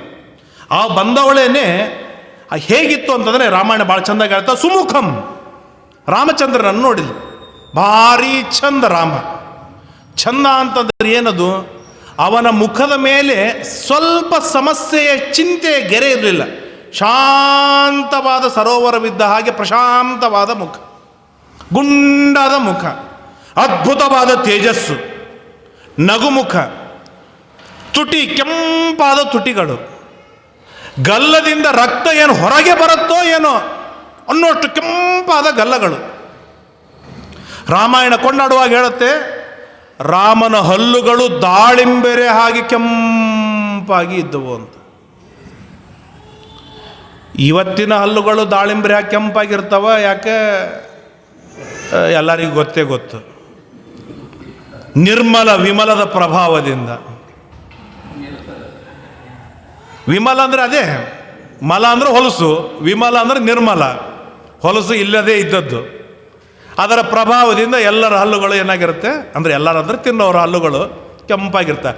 ಹಾಗೆ ನಮ್ಮ ರಾಮ ಗುಡ್ಕ ತಿಂತಿದ್ದೇನು ಅಂತ ಕೇಳಿದರೆ ಕವಿ ಭಾಳ ಚೆಂದಾಗಿ ಹೇಳ್ತಾರೆ, ರಾಮನ ಹಲ್ಲುಗಳು ಇಷ್ಟು ಬೆಳ್ಳಗಿದ್ವು ಅಂದರೆ ಈ ತುಟಿಯ ಕೆಂಪು ಅದರೊಳಗೆ ಏನಂತಾರೆ ಪ್ರತಿಸ್ಫಲಿಸುತ್ತಂತೆ. ಈ ಸ್ಫಟಿಕ ಅಂತಾರೆ, ಬೆಳ್ಳನ ಸ್ಫಟಿಕ. ಅದರ ಮೇಲೆ ದಾಶವಾಳಿಟ್ರೆ ಅದು ಕೆಂಪ ಕಾಣಿಸತ್ತೆ. ಕೆಲವೊಮ್ಮೆ ಬ್ಯಾಟ್ರಿ ಹಚ್ಚಿದ್ರೆ ಕೆಂಪಗೆ ಕಾಣಿಸುತ್ತೆ ಕೈಯೆಲ್ಲ. ಯಾಕೆ? ಒಳಗೆ ಕೆಂಪು ತುಂಬಿಕೊಂಡದ್ದಕ್ಕಾಗಿ, ಪ್ರಕಾಶ ತುಂಬಿದ್ದಕ್ಕಾಗಿ. ಹಾಗೆ ಈ ತುಟಿ ಇಷ್ಟು ಕೆಂಪಿತ್ತು, ಹಲ್ಲುಗಳು ಇಷ್ಟು ಬೆಳ್ಳಗಿತ್ತು ಅಂತಂದರೆ ಈ ತುಟಿಯ ಕೆಂಪು ಆ ರಾಮನ ಹಲ್ಲುಗಳಲ್ಲಿ ಪ್ರತಿಫಲಿಸುತ್ತಿತ್ತು ಅಂತೆ. ಅಷ್ಟು ಸುಂದರವಾದ ಹಲ್ಲುಗಳು. ರಾಮನ ಮಂದಹಾಸ ಅತ್ಯದ್ಭುತ ಮಂದಹಾಸ, ನಗು. ಆ ನಗು ನೋಡಿದ್ರೇನೆ ಎದುರಿನವ್ರಿಗೆ ಒಂದು ಭರವಸೆ ಬಂದ್ಬಿಡ್ತಿತ್ತು, ಕಾನ್ಫಿಡೆಂಟ್ ಬಂದ್ಬಿಡ್ತಿತ್ತು. ಇನ್ನು ನಂದೆಲ್ಲ ಪಾಪ ಪರಿಹಾರ ಆಯಿತು, ನನ್ನೆಲ್ಲ ಶಿಕ್ಷೆ ಪರಿಹಾರ ಆಯಿತು, ಇನ್ನು ನಾನು ಸೇಫ್ ಆಗಿದ್ದೇನೆ ಎನ್ನುವುದು ರಾಮನ ನಗುವಿನ ಮೇಲೆ ಗೊತ್ತಾಗಿಬಿಡ್ತಿತ್ತು ಅಂತೆ. ಅಷ್ಟು ಅದ್ಭುತವಾದ ನಗು. ಈಚೆ ಇವಳು ಬಂದವಳೆಗೆ ದುರ್ಮುಖಿ, ಕೆಟ್ಟ ಔಡ ಸೌಡ ಮುಖ, ಅಕರಾಳ ವಿಕರಾಳ ಕಣ್ಣು, ಭಾರಿ ಅಗಲ ಆಗಿರ್ತಕ್ಕಂಥ ಮಾರಿ, ಕೋರೆ ಹಲ್ಲುಗಳು ಇದ್ದ ಹಾಗೆ ಬಿಡಿ ಬಿಡಿ ಆದದ್ದು ದೊಡ್ಡ ದೊಡ್ಡ ಹಲ್ಲುಗಳು, ವಿಚಿತ್ರವಾದ ಪ್ರಾಣಿ. ರಾಮನ ಹೊಟ್ಟೆ ಭಾರಿ ಸುಂದರವಾಗಿ ಹೇಳ್ತಾರೆ, ವೃತ್ತ ಮಧ್ಯ ಹೊಟ್ಟೆ ಮೇಲೆ 3 ಗೆರೆ ಬೀಳ್ತಿತ್ತಂತೆ. ಅಷ್ಟು ತೆಳ್ಳದಾದ ಪುಟ್ಟದಾದ ಹೊಟ್ಟೆ. ರಾಮನನ್ನು ಕೊಂಡಾಡುವಾಗ ಹೇಳ್ತಾರೆ, 2 ಚಪಾತಿ ತಿಂದ್ರೇನೆ ನಮ್ಮ ಹೊಟ್ಟೆ ಮೀರಿ ಬಂದಿರ್ತದೆ. ಅನಂತ ಬ್ರಹ್ಮಾಂಡಗಳನ್ನು ಇಟ್ಟುಕೊಂಡಾಗಲೂ ಕೂಡ ಪುಟ್ಟದಾದ ಹೊಟ್ಟೆ ಇತ್ತಂತೆ. ಅಷ್ಟು ಅದ್ಭುತವಾದದ್ದು ಹೊಟ್ಟೆ. ಅದಕ್ಕಾಗಿ ಏನಂತ ಕರೀತಾರೆ? ಮಂಡೋದರ ಅಂತ ಕರೀತಾರೆ. ಮಂಡೋದರಿಗಿದ್ದ ಹೆಸರು ಇದೇ ಕಾರಣಕ್ಕಾಗೇನೆ, ಮಂಡೋದರ. ಇದು ಭಾರಿ ದೊಡ್ಡದಾಗಿರ್ತಕ್ಕಂತಹ ಏನಂತಾರೆ ನಗಾರಿ ಇದ್ದ ಹಾಗೆ ಮಹೋದರಿ. ಇದು ವಿಶಾಲಾಕ್ಷ, ನೋಡ್ಲಿಕ್ಕೆ ಪರಮ ಸುಂದರವಾದ ಕಮಲದಂಥ ಕಣ್ಣುಗಳು. ಅದರ ಕಣ್ಣುಗಳು ವಿರೂಪವಾದ ಕೆಂಪಾದ ಕೆಂಡಕಾರೋ ಕಣ್ಣುಗಳು. ರಾಮನ ಕೂದಲಗಳು ಗುಂಗುರಾದ ಕೂದಲ, ಭಾರೀ ವಿಶಾಲವಾದ ತುಂಬಿ ಕೂದಲ, ತಾಮ್ರಮೂರ್ಧ ಧ್ವಜ. ಈ ಏನಂತಾರೆ ಈಗ ಈ ಆಫ್ರಿಕಾದವ್ರ ಕೂದಲುಗಳಿರುತ್ತೆ ನೋಡಿ, ಹಾಗೆ ತಾಮ್ರದ ತಂತಿ ಇದ್ದ ಹಾಗಿದ್ದು ಅಂತ ಕೂದಲುಗಳು. ಯಾರ್ದು? ಶೂರ್ಪಣಖೆಯದು. ಹೀಗೆ ಇಬ್ಬರದು ಒಂದು ಏನಂತಾರೆ ಮ್ಯಾಚಿಂಗ್ ವರ್ಣನೆಯನ್ನು ಮಾಡ್ತಾರೆ. ಮಾಡಿದ ಮೇಲೆ ಅವಳು ಹೇಳ್ತಾಳೆ, ರಾಮ ಕೇಳ್ತಾನೆ, ಮೊಟ್ಟ ಮೊದಲಿಗೆ ರಾಮನ ಸ್ವಭಾವ ಏನೋ, ಅದು ದುಷ್ಟ ಇರಲಿ ಒಳ್ಳೇದಿರಲಿ ಕೆಟ್ಟದಿರಲಿ ತಾನೇ ಮಾತಾಡೋದು ಸ್ವಭಾವ. ಯಾರೇ ನೀನು ಇಲ್ಲಿ ಬಂದು ಭಾಳ ಚಲೋ ಆಯಿತು, ನಿನ್ನಂತಕ್ಕೆ ನೋಡೇ ನೋಡು, ಎಷ್ಟು ದಿವಸದ ಮೇಲೆ ಬಂದು, ಯಾರು ನೀನ್ಯಾರೋ ಅಂತ ಅವಳು ಕೇಳ್ತಾಳೆ. ನಾನು ದಶರಥನ ಮಗ, ದಶರಥ ರಾಜ ಆಜ್ಞೆ ಮಾಡಿದ್ದಾನೆ, ಹಾಗಾಗಿ ದಂಡಕಾರಣ್ಯಕ್ಕೆ ಬಂದೀನಿ. ಇವಳು ನನಗೆ ಅತ್ಯಂತ ಪ್ರಿಯಳಾದ ಮಡದಿ ಸೀತೆ, ಪಕ್ಕದೊಳಗೆ ನನ್ನ ತಮ್ಮ ಲಕ್ಷ್ಮಣ, ನಾವು 3 ಜನ ಇಲ್ಲಿ ಬಂದಿದ್ದೇವೆ.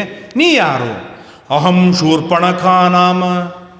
ನಿನಗೆ ರಾವಣ ಅಂತ ಹೆಸರು ಕೇಳಿಯಲ್ಲ, ಆ ರಾವಣನ ತಂಗಿ ನಾನು.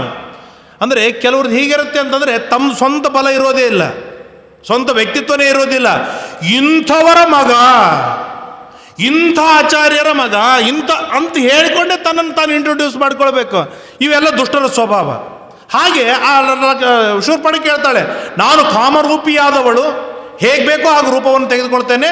ನನ್ನ ಅಣ್ಣ ರಾವಣ ಹೆಸರು ಕೇಳಿಯಲ್ಲ ನೀನು, 10 ತಲೆಗಳಿವೆ, ಮಹಾಬಲಾಢ್ಯ ಆ ರಾವಣನ್. ಹೌದಾ, ಭಾಳ ಚಲೋ ಆಯಿತು. ಆಯಿತು, ಏನೋ ಊಟ ಆಗಿಲ್ದೋ ಇಲ್ಲೋ, ಊಟದ ಟೈಮಿಗೆ ಬಂದು ಊಟ ಆಗಿದ್ದೋ ಇಲ್ಲೋ ಹೇಳು, ಊಟ ಮಾಡಿಬಿಡೋಣ ಅಂತ ರಾಮ ತನ್ನ ಯಥಾ ಪ್ರಕಾರ ತಾನು ಕೇಳಿದ. ಅವಳು ಹೇಳ್ತಾಳೆ, ಇಲ್ಲ ಕೇಳಿಲ್ಲಿ, ಏನಿಲ್ಲ, ನಿನ್ನ ರೂಪ, ನಿನ್ನ ಲಾವಣ್ಯ, ನಿನ್ನ ಸೌಂದರ್ಯ ನೋಡಿ ನನಗೆ ಮಾರು ಹೋಗಿಬಿಟ್ಟಿದ್ದು. ಡೈರೆಕ್ಟ್ ಪ್ರಪೋಸಲ್, ಕಲಿಯುಗದೊಳಗೆ ಆಗುವ ಪ್ರಪೋಸಲ್ಗಳು, ಅದರ ಪ್ರಭಾವಗಳು ಎರಡನ್ನೂ ಹೇಳ್ತಾರೆ. ನಾನು ನಿನ್ನನ್ನು ಮದುವೆ ಆಗಬೇಕಂತ ಮಾಡೀನಿ. ರಾಮಂದ, ಭಲೆ ಭೇಷ್, ಭಾಳ ಚಲೋ ಒಳ್ಳೆ ವಿಷಯ ಹೇಳಿದಲ್ಲ. ಆದ್ರೆ ಒಂದೇ ಸಮಸ್ಯೆ ಇದೆ, ನೀನು ನೋಡ್ಲಿಕ್ಕೆ ಭಾಳ ಚಂದ ಇದ್ದಿ, ನಿನ್ನ ಶಕ್ತಿ ನಿನ್ನ ಕೌಶಲ ಭಾಳ ಅದ್ಭುತವಾಗಿದೆ. ನಿನ್ನ ಮದುವೆ ಮಾಡಿಕೊಂಡ್ರೆ ಇಡೀ ದಂಡಕಾರಣ್ಯ ನನ್ನದಾಗಿ ಬಿಡತ್ತೆ. ಎಲ್ಲ ಚಲೋ ಇದೆ, ಆದ್ರೆ ಒಂದೇ ಸಮಸ್ಯೆ ಏನು ಅಂತಂದರೆ ಕೃತದಾರೋಸ್ಮಿ, ಈಗಾಗಲೇ ನಾನು ಮದುವೆ ಮಾಡ್ಕೊಂಡ್ಬಿಟ್ಟೀನಿ. ಅವಳಂತಾಳೆ, ಮದುವೆ ಮಾಡಿಕೊಂಡ್ರೆ ಏನಾಯ್ತು, ನನ್ನನ್ನು ಮದುವೆ ಮಾಡ್ಕೋ. ನಿನ್ನಂಥಕಿ 2ನೇ ಹೆಂಡತಿ ಆಗಬಾರ್ದು ಎಂದಿಗೂ. ರಾಮ ಹೇಳೋದು, ನಿನ್ನಂಥವಳು, ನಿನ್ನಂಥ ಅದ್ಭುತವಾದ ಶಕ್ತಿ ಉಳ್ಳವಳು 2ನೇ ಹೆಂಡತಿ ಆದ್ರೆ ನಿನಗೆ ವ್ಯಾಲ್ಯೂ ಏನು ಬಂತು, ನಿನಗೆ ಕಿಮ್ಮತ್ತೇನು ಬಂತು? ನನ್ನ ತಮ್ಮನಿಗೆ ಅವನಿಗೆ ನೀ ಮದುವೆ ಮಾಡಿಕೊಂಡ್ರೆ ನಿನಗೆ ಪ್ರಯಾರಿಟಿ ಇರುತ್ತೆ, ನೀನು ಮೊದಲನೇ ಹೆಂಡತಿ ಆಗ್ತೀಯ ನೀನು. ಹಾಗಾಗಿ ನಾ ಹೇಳ್ತೇನೆ ಕೇಳಿಲಿ, ಲಕ್ಷ್ಮಣನ ಜೊತೆ ಮದುವೆ ಆಗ್ನಿ ಅಂತ ಹೇಳಿದ ಕೂಡಲೇ ಪಕ್ಕದೊಳಗೆ ಲಕ್ಷ್ಮಣ ಎಂದಿಗೂ ರಾಮ ಸೀತೆಯರು ಇದ್ದ ರೂಮಿನೊಳಗೆ ಇರ್ತಿದ್ದಿಲ್ಲ, ಹೊರಗೇ ಇರುವುದು ಲಕ್ಷ್ಮಣ, ಎಂದಿಗೂ ಒಳಗಿರುವವನಲ್ಲ. ಹಾಗಾಗಿ ಲಕ್ಷ್ಮಣನ ಹತ್ರ ಹೋಗ್ತಾ ಲಕ್ಷ್ಮಣ ಏನೋ ನಿನ್ನ ಗಾಂಭೀರ್ಯ, ಏನು ನಿನ್ನ ಕಣ್ಣು, ಏನು ನಿನ್ನ ಚೂಪಾದ ಮೂಗು, ನಿನ್ನ ರೂಪ ನೋಡಿ ನಾನು ಮೋಹಿತಳಾಗಿದ್ದೇನೆ. ಲಕ್ಷ್ಮಣ, ನೀನು ನನ್ನ ಮದುವೆ ಆಗ್ತೀನಿ ನೋಡಿ, ನಿನ್ನ ಭಾರಿ ಆಫರ್ಗಳು ಕೊಡ್ತಾಳೆ, ನೀನು ನನ್ನ ಮದುವೆ ಆಗಬೇಕು. ಲಕ್ಷ್ಮಣ ಅಂತಾನೆ, ಅವಶ್ಯವಾಗಿಯೇ ನಿನ್ನ ಮದುವೆ ಆದರೆ ಒಂದು ಅರ್ಥದೊಳಗೆ ಲಂಕಾಪಟ್ಟಣ ನನ್ನ ವಶದೊಳಗೆ ಬಂತು, ಲಂಕಾಕ್ಕೆ ಹೊಡೆತಿ ನೀನು ಅಂದಮೇಲೆ ಮುಗಿದೋಯ್ತಲ್ಲ, ನನಗಿನ್ಯಾರು ಕೇಳೋರಿದ್ದಾರೆ. ಆದ್ರೆ ಸಮಸ್ಯೆ ಒಂದೇ ಏನು ಅಂತಂದರೆ, ನಾನು ಈ ರಾಮನ ಆಳು ದಾಸ, ನನ್ನ ಹೆಂಡತಿ ನೀನಾದ್ರೆ ನೀನು ರಾಮನ ಸೇವಕಿ ಆಗಬೇಕಾಗ್ತದೆ, ನೀನು ದಾಸಿಯಾಗಿ ಉಳಿಬೇಕಾಗ್ತದೆ. ನೋಡಿ ಮತ್ತೆ ನಿನಗೆ ಬೇಕೇನು, ಬೇಕೇನು ನಿನಗಿದು? ಯಾಕಂದ್ರೆ ನಾನಂತೂ ರಾಮನ ಮೀರಿ ಮೇಲೆ ಹೋಗ್ಲಿಕ್ಕೆ ಸಾಧ್ಯ ಇಲ್ಲ, ನಾನು ರಾಮನ ದಾಸ. ಮತ್ತು ನನ್ನ ಹೆಂಡತಿ ಆದಮೇಲೆ ನೀನು ಅನಿವಾರ್ಯ ದಾಸಿನೇ ಆಗಬೇಕಾಗತ್ತಲ್ಲ. ಮತ್ತು ನೋಡಿ ವಿಚಾರ ಮಾಡು. ಹೌದಲ್ಲ, ಇವು ಬುದ್ಧಿ ಇಲ್ಲದೆ ಹಿಂಗೆ ಅನಿಸುತ್ತೆ, ಯಾರು ಏನು ಹೇಳಿದ್ದು ಸರಿ ಅನಿಸಿಬಿಡ್ತದೆ ಅವರಿಗೆ. ಮತ್ತು ರಾಮನ ಹತ್ರ ಬರ್ತಾಳೆ.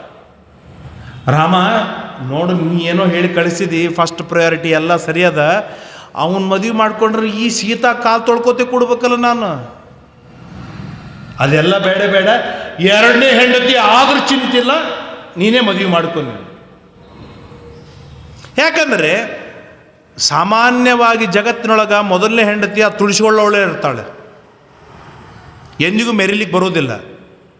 ಯಾಕೆ ಅಂತಂದರೆ ಆಮೇಲೆ ಆದ ಮದುವೆ ಏನಿರುತ್ತೆ ಅದು ಪ್ರೇಮದ ಪುತ್ಥಳಿ ಆಗಿರ್ತದೆ. ಯಾಕೆ ತಾನು ಇಷ್ಟಪಟ್ಟು ಮದುವೆ ಆಗಿರ್ತಾನೆ, ಮೊದಲನೇದು ಅದು ಆರಾಮಾಗಿ ಆಗಿ ಹೋಗಿಬಿಟ್ಟಿರ್ತದೆ. ಅಂಥವು ಎಲ್ಲ ಮದುವೆಗಳು ಡಿಸ್ಟರ್ಬ್ ಆಗಿವೆ. ಕೌಸಲ್ಯ ಮೊದಲನೇ ಮದುವೆ, ಅವಳು ತುಳಿಸೋತೇ ಕೂತ್ಲು. ಕೈ ಕೊನೆ ಮದುವೆ, ಅವಳು ತುಳಿತಾನೇ ಇದ್ಲು ಅವಳು. ಈ ಥರದ್ದು ಯಾವುದೇ ನಾವು ನೋಡ್ಬೋದು, ಅನೇಕ ದೃಷ್ಟಾಂತಗಳು ಸಿಗತ್ತೆ. ಹಾಗಾಗಿ ನೋಡು, ವಿಚಾರ ಮಾಡು. ಅವಳಂತಾಳೆ, ಇಲ್ಲ ನಾನು ಎರಡನೇ ಮದುವೆ ಆದ್ರೆ ಚಿಂತಿಲ್ಲ, ಈ ಸೀತೆಯನ್ನು ಎಷ್ಟೊತ್ತಿ ಸಣ್ಣ ಹುಡುಗಿಯದ, ಇದನ್ನು ಅಳಿಸಿ ಒದ್ದಾಡಿಸಿ ಆಕಿನ ಮೆತ್ತಗೆ ಮಾಡೋದು ಎಷ್ಟೊತ್ತು, ನಾನು ರಾಮನೇನು ಮದುವೆ ಆಗ್ತೀನಿ. ಕರೆಕ್ಟದ. ಆದ್ರೆ ನಾನು ಈ ಜನ್ಮದೊಳಗೆ ಒಂದು ವ್ರತ ಇಟ್ಟುಕೊಂಡಿದ್ದೇನೆ, ಒಂದೇ ಹೆಂಡತಿನ ಮದುವೆ ಆಗಬೇಕು ಅಂತ. ನೀ ಮುಂದಿನ ಜನ್ಮದಾಗ ಬಂದರೆ 16,108 ಜೊತೆಗೆ ನಿಂದು ಒಂದು ಎಲ್ಲಾದ್ರೂ ಅಡ್ಜಸ್ಟ್ ಮಾಡಿ ಸೆಟ್ ಮಾಡಿ ಬಗೆಹರಿಸಿ ಬಿಡ್ತೇನೆ. ಆದರೆ ಈಗ ಮಾತ್ರ ನನಗೇನಂತಾರೆ, ಒಂದೇ. ಹೌದಾ ರಾಮ, ಒಂದೇ ಹೌದಲ್ಲ, ನಿನಗೆ ನೀ ಏನು ಚಿಂತೆ ಮಾಡಬೇಡ, ನಿನ್ನ ಹೆಂಡತಿ ಒಬ್ಬಳೇ ಆಗಿರ್ತಾಳೆ. ರಾಮ ಏನೂ ಗೊತ್ತಿಲ್ಲದೆ ಇದ್ದವ್ರ ಗದ್ಲೆ ಕೇಳ್ತಾನೆ. ರಾಮ ಏನು ಮಾಡ್ತೀಯ? ಏನಿಲ್ಲೇ ಅಲ್ಲ, ಈ ಸೀತೆಯನ್ನು ತಿಂದಾಕ್ಬಿಡ್ತೇನೆ ನಾನು. ಸರಳಲ್ಲ, ಬೇರೆ ಕೆಲಸನೇ. ಸೀತೆ ಇದ್ರೆ ನಿನಗೆ ಚಿಂತೆ, ಸೀತೆಯನ್ನೇ ತಿಂದಾಕ್ಬಿಟ್ರೆ ನನಗೆ ಫಸ್ಟ್ ಪ್ರಿಯಾರಿಟಿ ಸಿಕ್ತು, ನಾನೇ ಒಬ್ಬ ಹೆಂಡತಿ ಆದೆ, ನನಗೂ ಲಾಭ ನಿನಗೂ ಲಾಭ. ನಿನ್ನ ವ್ರತ ಏನದ? ಏಕಪತ್ನಿ ವ್ರತಸ್ಥ. ಮೊದಲನೇ ಹೆಂಡತಿ ಸತ್ತ ಮೇಲೂ ನೀನೇನಂತೆ, ನೀನು ಏಕಪತ್ನಿ ವ್ರತಸ್ಥನಾಗೆ ಉಳಿದೆ. ನನಗೂ ಸೌತಿ ಹೋದ್ಲು, ನನಗೂ ಸುಖವಾಯಿತು. ಆದ್ದರಿಂದ ಇಬ್ಬರಿಗೂ ಒಳ್ಳೆಯದಾಗತ್ತೆ, ನಾನು ಸೀತೆಯನ್ನು ತಿಂದು ಹಾಕಿಬಿಡ್ತೇನೆ ಅಂತ ಹೇಳಿದ ಕೂಡಲೇ ಅಲ್ಲೇ ರಾಮ ಲಕ್ಷ್ಮಣನನ್ನು ನೋಡಿ ಸೂಚನೆ ಕೊಡ್ತಾನೆ, ಸರಿಯಾದ ಸಮಯ ಬಂದಿದೆ, ಬಗೆಹರಿಸ್ನೇನು ಅಂತ ಹೇಳಿದಾಗ, ಉದ್ಧತ್ಯ ಖಡ್ಗಂ ಚಿಚ್ಛೇದ ಕರ್ಣನಾಸೆ ಮಹಾಬಲಃ. ಖಡ್ಗವನ್ನು ಎತ್ತಿದ, ಮೂಗು ಹಾಗೂ 2 ಕಿವಿಗಳನ್ನು ಕತ್ತರಿಸಿ ಹಾಕಿಬಿಟ್ಟ ಲಕ್ಷ್ಮಣ. ಅಲ್ಲ, ಮೂಗು ಎಷ್ಟು ಸರಳ ಸಿಕ್ತು ಹೆಂಗೆ ಲಕ್ಷ್ಮಣನ ಖಡ್ಗ? ದೊಡ್ಡ ಖಡ್ಗಕ್ಕೆ ಇಷ್ಟು ಸಣ್ಣ ಮೂಗು ಹೇಗೆ ಸಿಕ್ತು ಅಂತಂದರೆ, ಅಕ್ಕಿ ಮೂಗೇನು ಸಣ್ಣದಿದ್ದಿದ್ದಿಲ್ಲ, ಖಡ್ಗಕ್ಕೆ ಸಿಗೋಷ್ಟೇ ಇತ್ತು. ಆದ್ದರಿಂದಾಗಿ ಮೂಗು ಕತ್ತರಿಸಿದ, 2 ಕಿವಿಗಳನ್ನು ಕತ್ತರಿಸಿದ, ರಕ್ತ ಸೋರ್ತಾ ಇದೆ. ಮೂಗು ಮುಚ್ಚಿಟ್ಕೊಂಡ್ರೆ ಮಾತು ಸರಿ ಬರೋಂಗಿಲ್ಲ, ಮೂಗಿನಿಂದ ಮಾತಾಡಿದ್ರೆ ಸರಿಯಾಗಿ ಕೇಳಿಸೋಂಗಿಲ್ಲ, ಅಂದ್ರೆ ಏನೋ ಒಂಥರ ಒದರಿದಂಗೆ ಇರ್ತದೆ. ಇನ್ನು ಮೂಗೇ ಕತ್ತರಿಸಿ ಹೋದ್ಮೇಲೆ ಮಾತೇ ಬರ್ತಾ ಇಲ್ಲ. ಅಳ್ತಾ ಅಳ್ತಾ ಒದರ್ತಾ ಚೀರ್ತಾ ಓಡಿ ಹೋಗ್ತಾಳೆ. ಓಡಿ ಹೋದರೆ ಅಲ್ಲಿ ಅವನ ತಮ್ಮ, ರಾವಣನ ಒಬ್ಬ ತಮ್ಮ, ಅವನು ಖರ ಅನ್ನುವಂಥ ರಾಕ್ಷಸ ಅವನ ಹತ್ರ. ನೋಡೋ ಮಾರಾಯ, ಅವನು ಯಾವನ ಬಂದಾನೆ, ನನ್ನ ಮೂಗು ಕಿವಿ ಕತ್ತರಿಸಿ ಹಾಕಿಬಿಟ್ಟಾನೆ, ನೋಡು ಹೋಗು ಅಂತ ಹೇಳಿದಾಗ 14,000 ಜನ ರಾಕ್ಷಸರನ್ನು ಕರೆದುಕೊಂಡು ಯುದ್ಧಕ್ಕೆ ಹೋದ. ಎಷ್ಟು ಜನ? 14,000 ರಾಕ್ಷಸರನ್ನು ಕರೆದುಕೊಂಡು ಹೋದರೆ ಲಕ್ಷ್ಮಣನಿಗೆ ರಾಮ ಹೇಳ್ತಾನೆ, ಸೀತೆಯನ್ನು ನೋಡಿಕೋ, ಆ ಪರ್ವತದಲ್ಲಿ ಹೋಗಿ ಕೂತ್ಬಿಡು ಗುಹಾದೊಳಗೆ, ನಾನು ಇವ್ರನ್ನೆಲ್ಲ ನಿಪಟಾಯಿಸ್ತೀನಿ ಅಂತ ಹೇಳಿದ. 5 ನಿಮಿಷದ ಯುದ್ಧದೊಳಗೆ 14,000 ಜನರನ್ನು ಸಂಹಾರವನ್ನು ಮಾಡಿ ಹಾಕಿದ ರಾಮ. ಇದು ರಾಮನ ಶಕ್ತಿ, ಇದು ರಾಮನ ಬಲ. ಆಮೇಲೆ ಖರ ಬಂದ, ಖರನನ್ನು ಸಂಹಾರವನ್ನು ಮಾಡಿದ.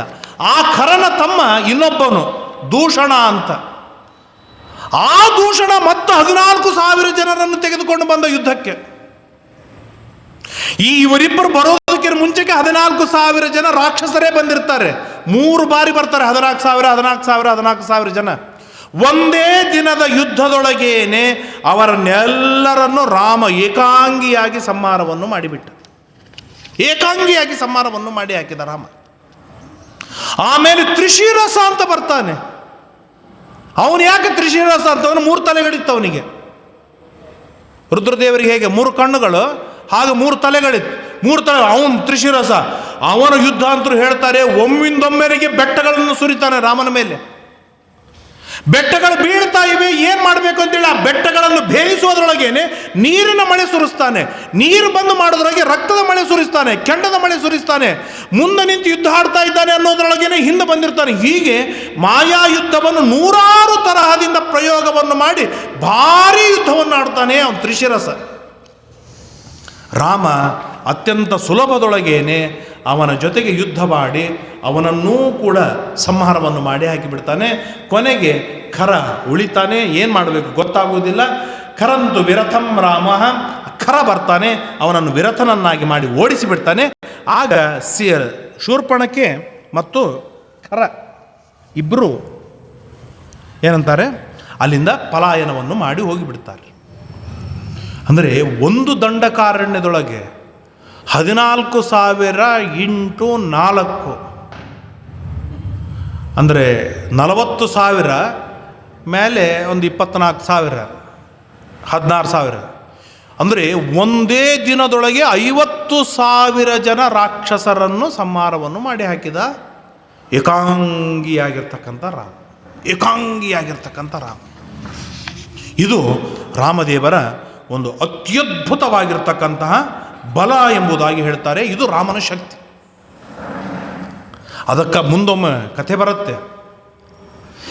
ಯಾಕೆ ರಾಮ ಮಂತ್ರವನ್ನು ಜಪ ಮಾಡಬೇಕು, ಯಾಕೆ ರಾಮನಾಮಸ್ಮರಣೆಯನ್ನು ಮಾಡಬೇಕು, ಯಾಕೆ ಇವತ್ತು ಸ್ವಾಮಿಗಳು ರಾಮನಾಮ ಜಪವನ್ನು ಮಾಡುವುದಕ್ಕಾಗಿ ಹೇಳಿದ್ದಾರೆ ಅಂತ ವಿಚಾರವನ್ನು ಮಾಡಿದಾಗ ಈ ಎಲ್ಲ ಕಥೆಗಳು ನಮಗೆ ಎದುರಾಗುತ್ತೆ. ಈ ಎಲ್ಲ ಕಥೆಗಳು ಎದುರಿಗೆ ಬರುತ್ತೆ. ಒಂದು ಪ್ರಸಿದ್ಧವಾದ ಹಾಡು, ರಾಮನಾಮವ ಭಯವಿಲ್ಲ ನಮಗೆ. ಈಗ ಒಂದು ಎಲ್ಲ ಕಡೆಗೆ ಇದೆಲ್ಲ ಹಾಡು. 3 ಲೋಕಕ್ಕೆ ಕಾರಣಕರ್ತ ನಾರಾಯಣ ತಾ ಜಗಕ್ಕೆ. ಒಂದು ರಾಮ ಮಂತ್ರವನ್ನು ಜಪ ಮಾಡುವುದರಿಂದ 3 ಲೋಕಕ್ಕೆ ಕಾರಣಕರ್ತೃವಾದ ನಾರಾಯಣನನ್ನು ಸಂತೋಷಪಡಿಸಿದ ಫಲವಿದೆ. ಇದು ಮೊಟ್ಟ ಮೊದಲನೇದು. ದಾಸರು ಇನ್ನೊಂದು ಹಾಡಿನೊಳಗೆ ಹೇಳ್ತಾರೆ, ಆ ಮಂತ್ರ ಈ ಮಂತ್ರ ಜಪಿಸಿ ಕೆಡಲು ಬೇಡ, ಸೋಮಶೇಖರ ತನ್ನ ಭಾಮೆಗೆ ಪೇಳಿದ ಮಂತ್ರ ರಾಮ ಮಂತ್ರವ ಜಪಿಸು. ಯಾರು ಯಾರಿಗೆ ಹೇಳಿದ್ದು? ಜಗತ್ತಿನೊಳಗೆ 3ನೇ ಸ್ಥಾನದಲ್ಲಿರುವ ರುದ್ರದೇವರು ತನ್ನ ಮಡದಿಯಾದ ಪಾರ್ವತೀ ದೇವಿಗೆ ಅತ್ಯಂತ ಪ್ರೀತಿಯಿಂದ ಉಪದೇಶ ಮಾಡಿದ ಮಂತ್ರ ಯಾವುದು? ಮತ್ತಿನ್ಯಾವುದು ಅಲ್ಲ, ಇದೇ ರಾಮ ಮಂತ್ರ. ಜೈ ಜೈ ರಾಮ ಹರೇ. ಅದರ ಕೊನೆ ನುಡಿ ಏನ್ರಿ? ನೇಮದಿಂದ ರಾಮ ಮಂತ್ರವನ್ನು ಯಾವ ರೀತಿಯಾಗಿ ಜಪ ಮಾಡಬೇಕೋ ಆ ಕ್ರಮದಿಂದ ನಿಯಮಾನುಷ್ಠಾನವಾಗಿ ಯಾರು ಜಪ ಮಾಡ್ತಾನೆ ಅವರಿಗೆ ಪ್ರೇಮದಿಂದ ಸಲುಹೋದು ಇದೇ ರಾಮ ಮಂತ್ರ. ಆ ಮರ ಈ ಮರ ಧ್ಯಾನಿಸುತ್ತಿರುವಾಗ ಸೋಮಶೇಖರ ತನ್ನ ಭಾಮೆಗೆ ಪೇಳಿದ ಮಂತ್ರ ಈ ರಾಮ ಮಂತ್ರವಿದು. ಹಾಗಾಗಿ ಯಾರು ರಾಮ ಮಂತ್ರವನ್ನು ಜಪ ಮಾಡ್ತಾರೆ, ನಿರಂತರವಾಗಿ ಯಾರು ಜಪ ಮಾಡ್ತಾರೆ, ಅವರಿಗೆ ಕೆಡುಕು ಅನ್ನುವುದೇ ಇರುವುದಿಲ್ಲ. ಅಂಥ ಬಲಶಾಲಿಯಾದಂಥ ಅವನು ರಾಮ. ಅಷ್ಟು ಬಲವುಳ್ಳದ್ದು ರಾಮ ಮಂತ್ರ. ಮುಂದೆ ಏನಾಗತ್ತೆ ಅಂದರೆ, ದರ್ಭಶಯನದೊಳಗೆ ರಾಮ ಮಲಗುತ್ತಾನೆ. ರಾವಣನ ಜೊತೆಗೆ ಯುದ್ಧಕ್ಕೆ ಹೋಗಬೇಕಾಗಿದೆ, ಸೇತುವೆ ಕಟ್ಟಿ ಆಚೆ ಹೋಗಬೇಕಾಗಿದೆ.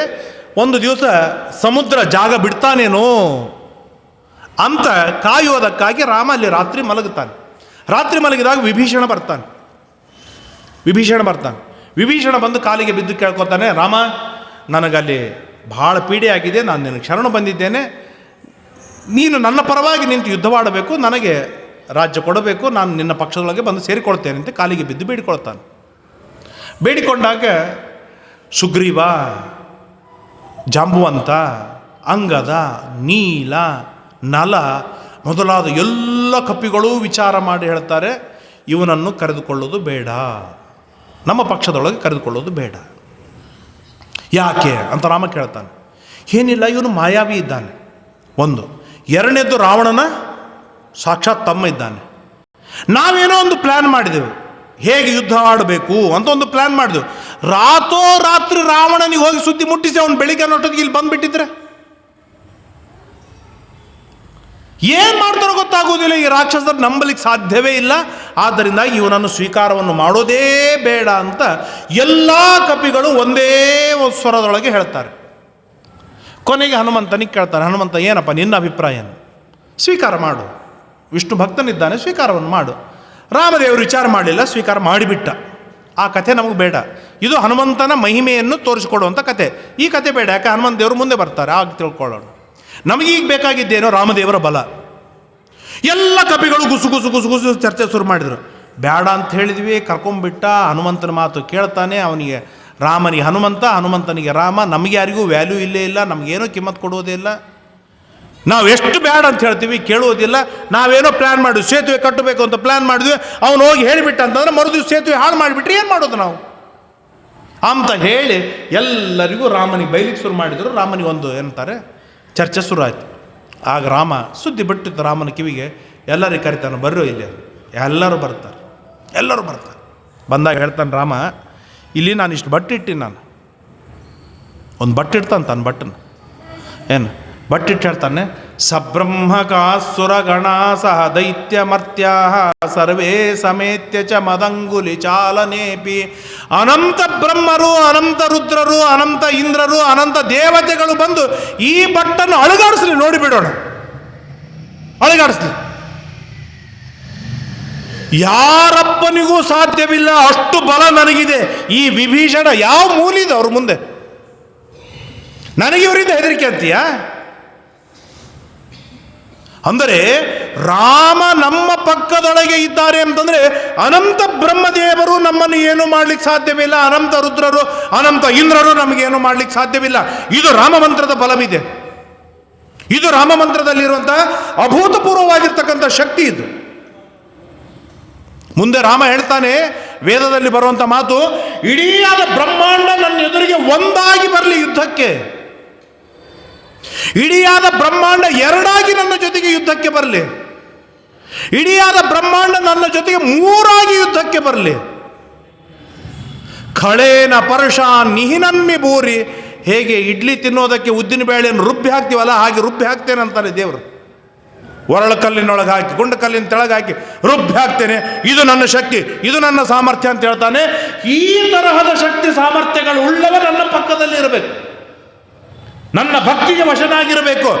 ಇವನು ಜಪ ಮಾಡ್ತಾನಪ್ಪ, ನನ್ನನ್ನು ಕುರಿತು ಕೊಂಡಾಡ್ತಾನೆ, ನನ್ನನ್ನು ನಂಬಿದ್ದಾನೆ, ಹಾಗಾದರೆ ನಾನು ಇವನ ಹತ್ರ ಇರ್ತೇನೆ ಅಂತ ದೇವರ ಸಂಕಲ್ಪವನ್ನು ಮಾಡಿ ನಮ್ಮ ಬಳಿ ಬಂದಿರಬೇಕು.